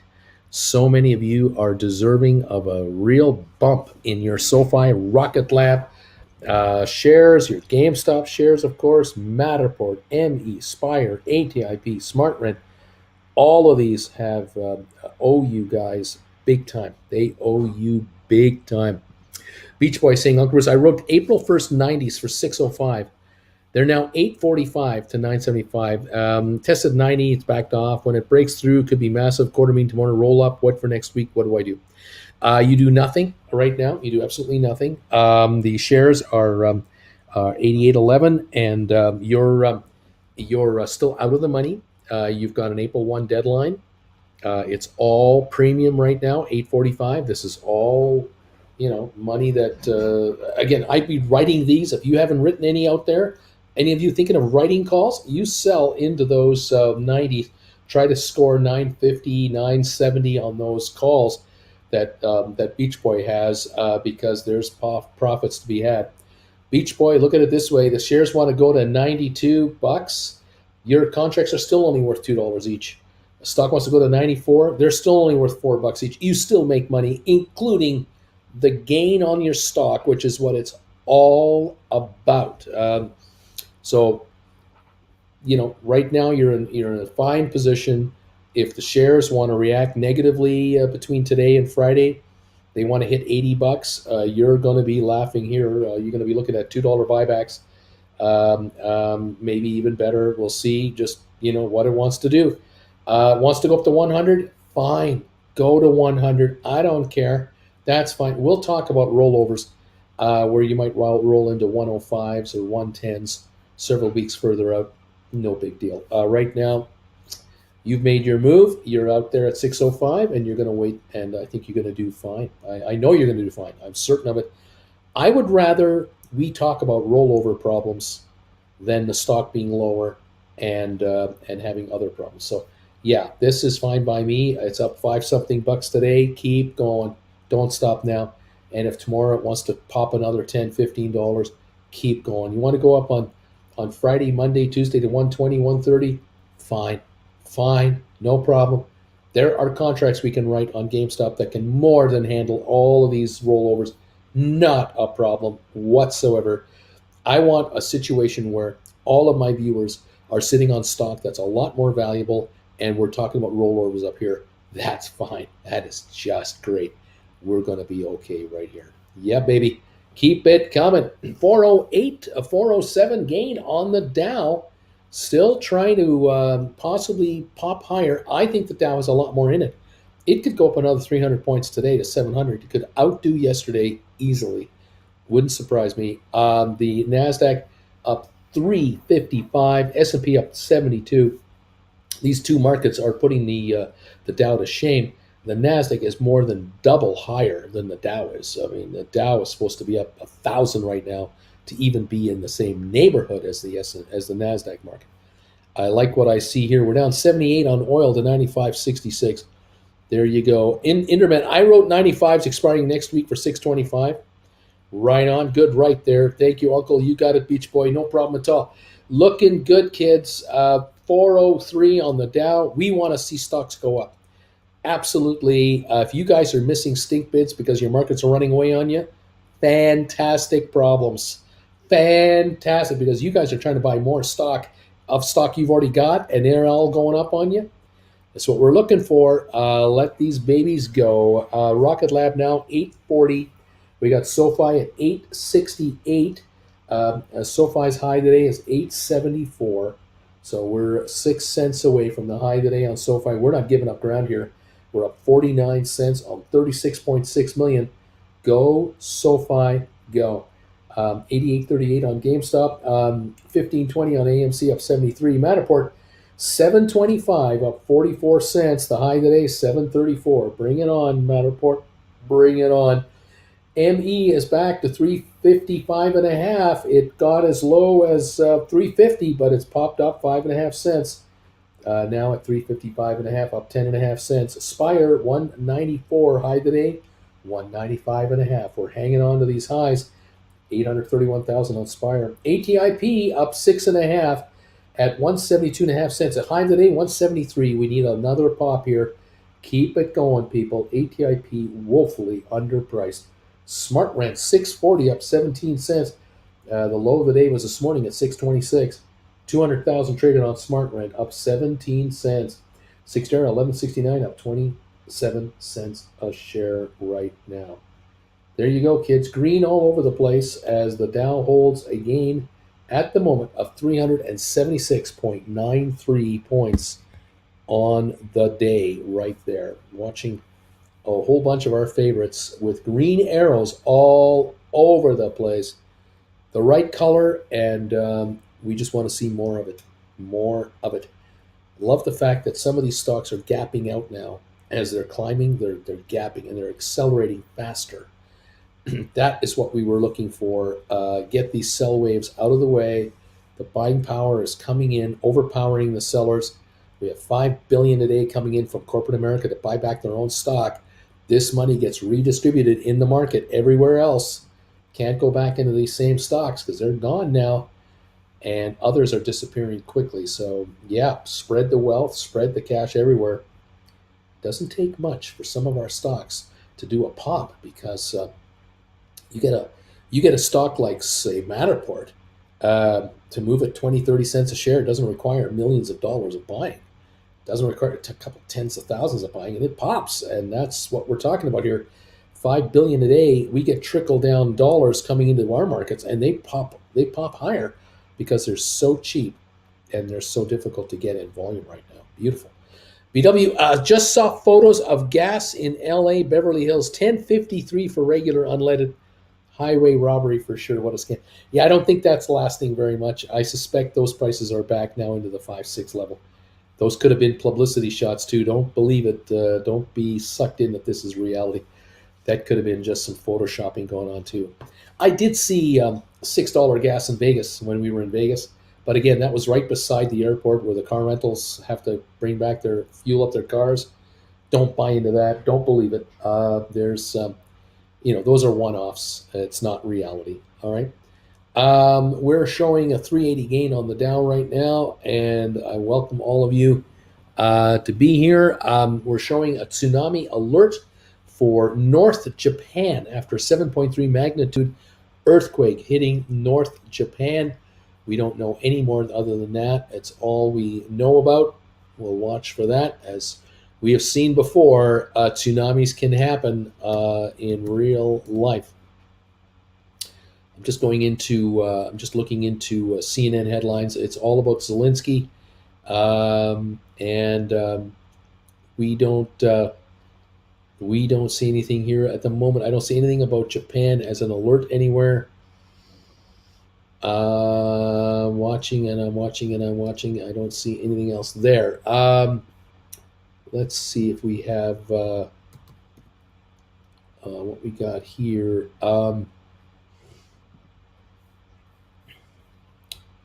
quick peek at the BBC World News, and still all about Zelensky at this point.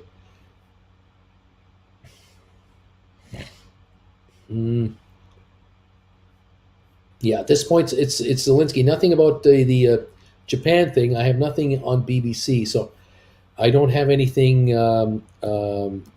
anything particular here.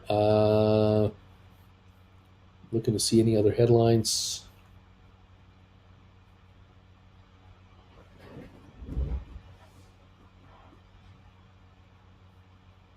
Mm-mm-mm.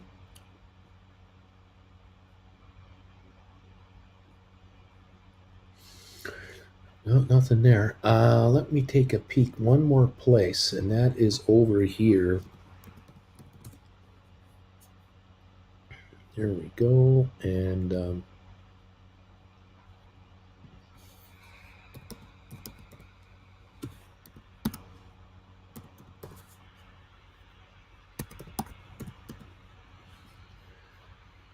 taking a look at Japan earthquake headlines in Twitter.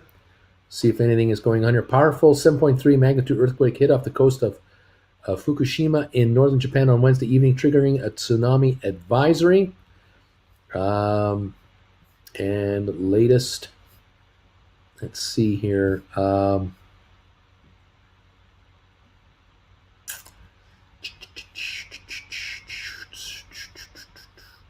So far, 7.3 and aftershocks are here. Nothing else being shown at the moment. There's a video of a sign shaking a little bit. Street lamps shimmering a little bit. First early indications.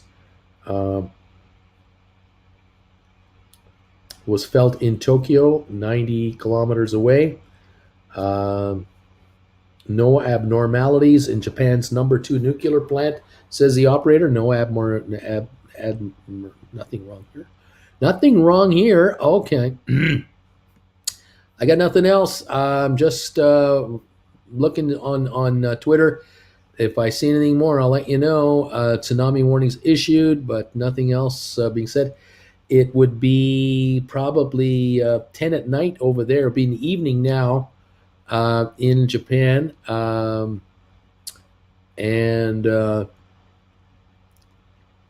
nothing else being said here. Nothing else being said at the moment. Tsunami warnings being issued. Someone posted a video of their cat in their home. The cat was freaking out. Could definitely understand something. The cat went down the stairs and is hiding under the bed. The cat is hiding. TVs are shaking and stuff's moving around. The cat knew to go down. The cat knew to go down the stairs towards the lower level of the home where the intensity would be less. So the cat knew what to do there. The homeowner got to the basement, and even the computer monitor was shaking on the table where the cat had just went down to. So, all right, there you go, kids.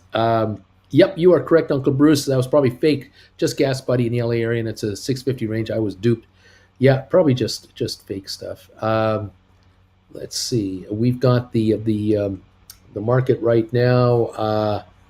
Hang on, right here. We have the Dow up 367, S&P up 66, Nasdaq up 348 right now. Oil down 69 cents a barrel, and we're at 95.75 on oil, 95.69. All righty, that's where we're at right now, and nothing else new on the tsunami. Talk about tsunami though. Tsunami buying is coming in on SoFi. I love that segue. 873 on your SoFi now. It's up 52, 53 cents a share. SoFi climbing to new highs on 38 million of volume. So tsunami of buying on SoFi. How about that? 89.24 on your GameStop, up 660 now. That's climbing. Good to see. You want to see markets going significantly higher. Rocket Lab 844 up 52 right now. The Dow 371. is the gain on the Dow right now. That's what we have here. Let's see, more news out of Japan, more tweets coming out. 7.3 magnitude earthquake strikes near Japan's coast. Tsunami warning issued for coasts along the area. And let's go. And they're saying this is nowhere near the 2011 earthquake. That was a nine something. Mind you, these are preliminary numbers. We'll see what's going on.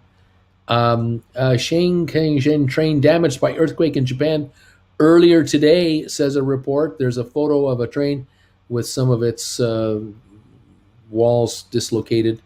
These are sort of snapped together type walls, so there's some damage there, it would appear.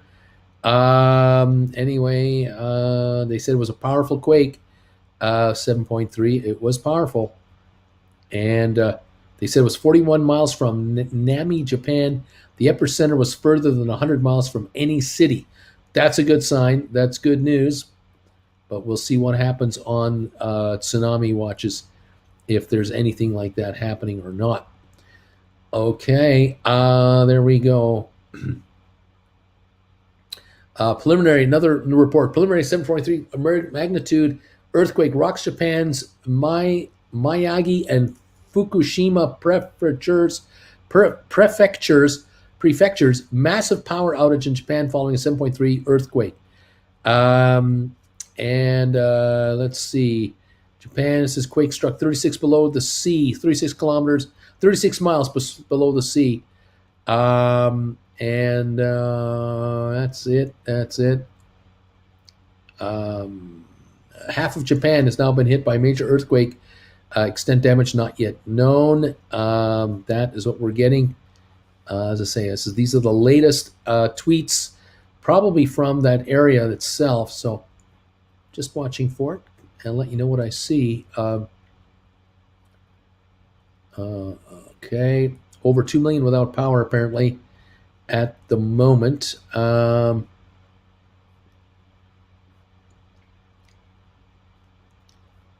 Okay, yeah, still calling it a 7.3. Someone is showing a video of a bathtub full of water that's doing this. The water is sloshing over the sides in this house. So we got someone's bathroom got flooded because the bathtub went back and forth and the water sloshed over. 1 meter is also far tamer than the thing here. They're talking about tsunami, but we don't know yet. More videos coming in to Twitter showing cameras jiggling as the earthquake hits in high-rise buildings. Still waiting for any kind of tsunami sightings or anything else. We'll let you know if anything happens on that.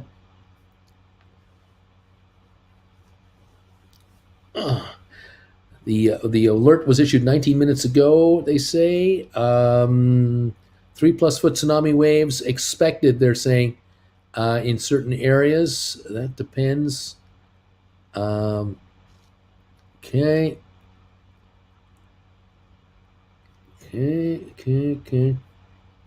Still don't know. Okay. These folks have a lot of experience with this stuff. They certainly know what they're talking about here.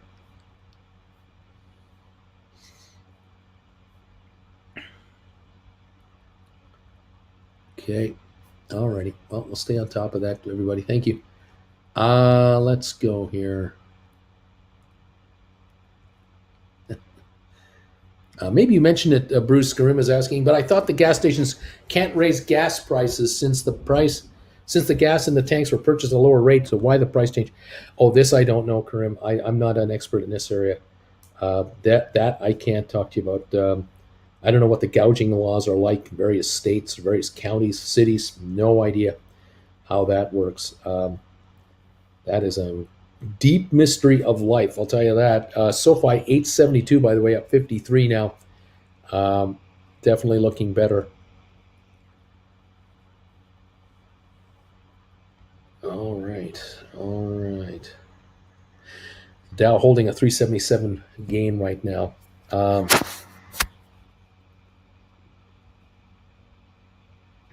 Okay.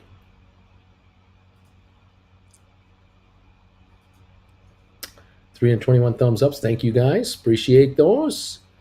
Looking at the Dow here, up 386 right now. S&P up 70. Nasdaq up 358. And oil at 96.55, up 11 cents right now. SoFi high today, 874, trading at 872 right now on SoFi. We're right at the high here. Volume now 38.6 million today. We're up 50 cents on SoFi. Haven't seen that in a while.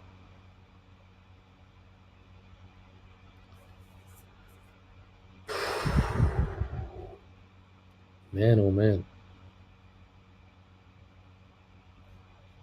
Okay. Bobby's saying that probably like every state with gas, if you gouge, give some to the government and you're fine. And Karim, hey, nice video last night, by the way. Reminded me of your early videos. It's been a while since I made a video like that. I had to use my my filmmaking thing here on my Apple phone. It'd been a while. A Final Cut Pro. I've forgotten how to make a video. It's been so long. I always rely on Emily to help me out with these, but I thought I'd make one last night to talk about a few things that I thought you should know about. Somehow I feel happy about that. I have ATI with 40 units now back in my portfolio, 2 trades, and on an average of 168 at 3.4. This will be a 100% gain.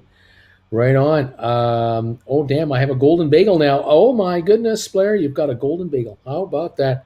We're up 405 on the Dow again. Rocket Lab 872, up 53 cents. 88.77 on GameStop.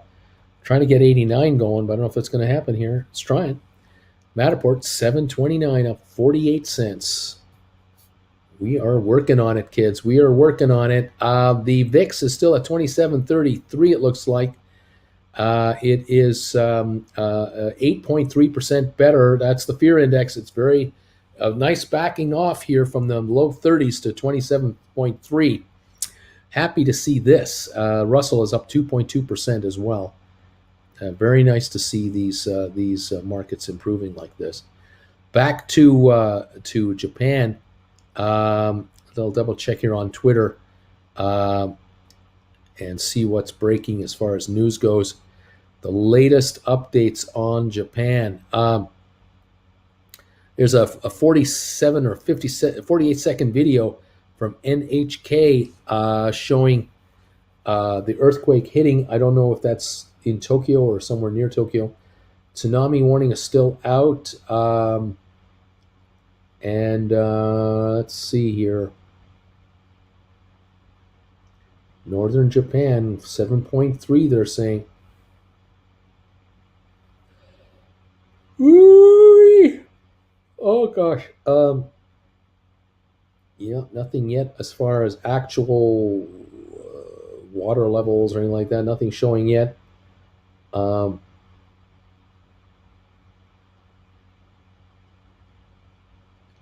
Still the same kind of reports coming in. 7.3 earthquake under the ocean, and tsunami warnings have been issued.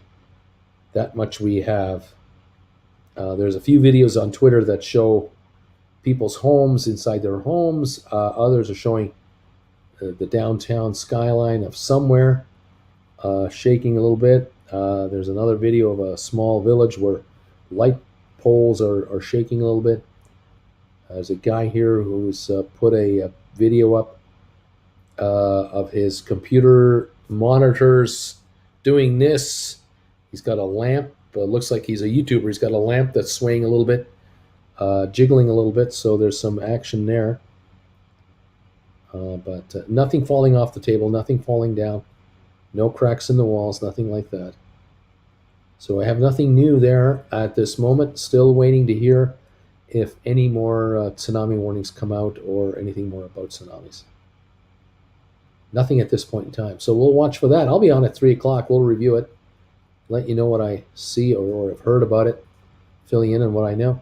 We're up 405 on the Dow right now. We're hanging in there. We're at 840 on Rocket Labs, 872 now on SoFi. GameStop 89.60. We're up 690 or so now. Trying to push $90 around again on GameStop. The high of the day, 89. What was it? 89.99. So we're trying to push the high of the day around $90 over. We'll see if that happens or not. Is there going to be enough demand for GameStop shares right at this minute to push it over 90? There's a wall at 89.99, I guess, that it could not break earlier. The volume on GameStop is now 1.15 million at this point.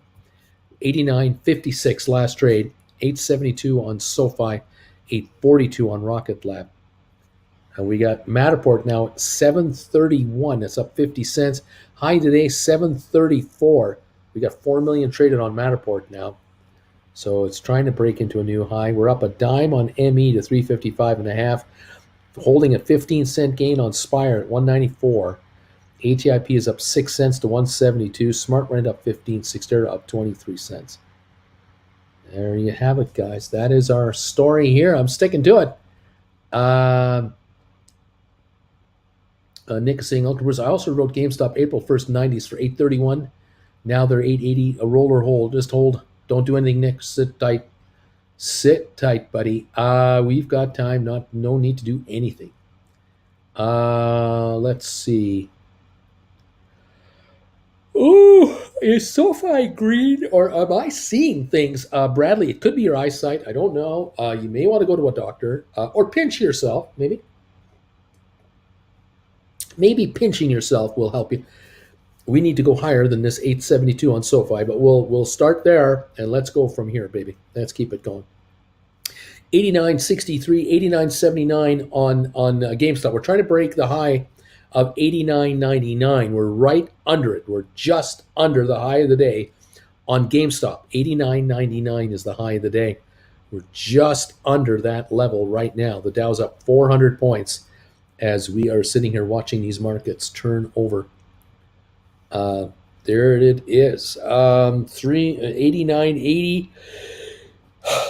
Oh, 89.74. We're up 710 on the stock, 716 on the stock, but 89.99 is the high of the day. We haven't broken 90 yet. I thought we had, but we have not.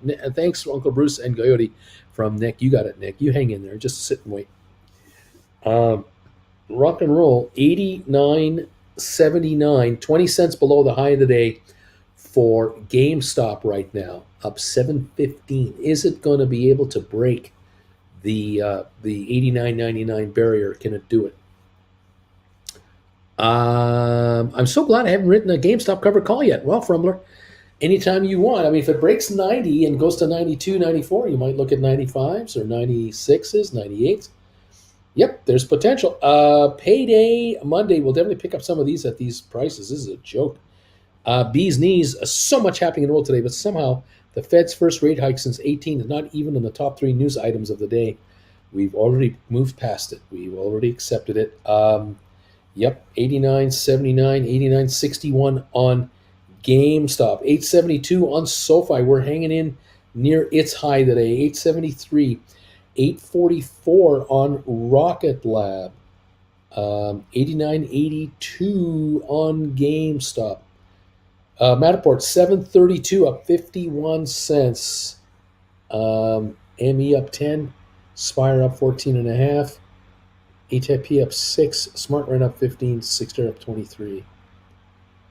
So much happening. So much. With a 368 gain on the Dow. The Dow kind of wants to be 360 to 400 up at this point, just kind of fluctuating. I'm waiting for a breakout. I'm waiting for a higher bust out if it's going to happen. Curious, 365 gain on NASDAQ, up 2.8%. The Dow's only up 1.1. Dow was way under. Bobby, Matterport, SoFi are neck and neck today for gains today. Right on. Good to see the old race going on again. I agree. Nice to see it happening. 373 on the Dow. That's the gain there. 843 on Rocket Lab. 870 on SoFi. 89.59 on GameStop. That's where you're at, guys. That is it right there. All right, well, I'm going to take my pause now, get a break in here if I can. Watching more news from Japan. Now seeing media footage from an airport where the camera on top of the building is shaking. Power goes out where planes are parked, and we're seeing footage of city skylines, and we're seeing flashes, probably transformers blacking out as power is being lost at some of the cities in Japan, here and there. Uh, that's what we got. Still talking about the potential for a tsunami, but don't have any tsunami alerts at the moment that are happening. Anything happening in the tsunami? Uh, yeah.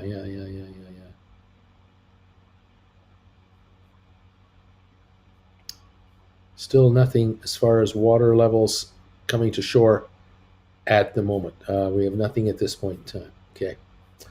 Okay, guys, I will be with you this afternoon at 3 o'clock Eastern Time as we close this market down. We'll talk about this earthquake. If it's worse than we think, we'll be talking about that. We'll keep an eye on these markets, see if they want to take us higher today.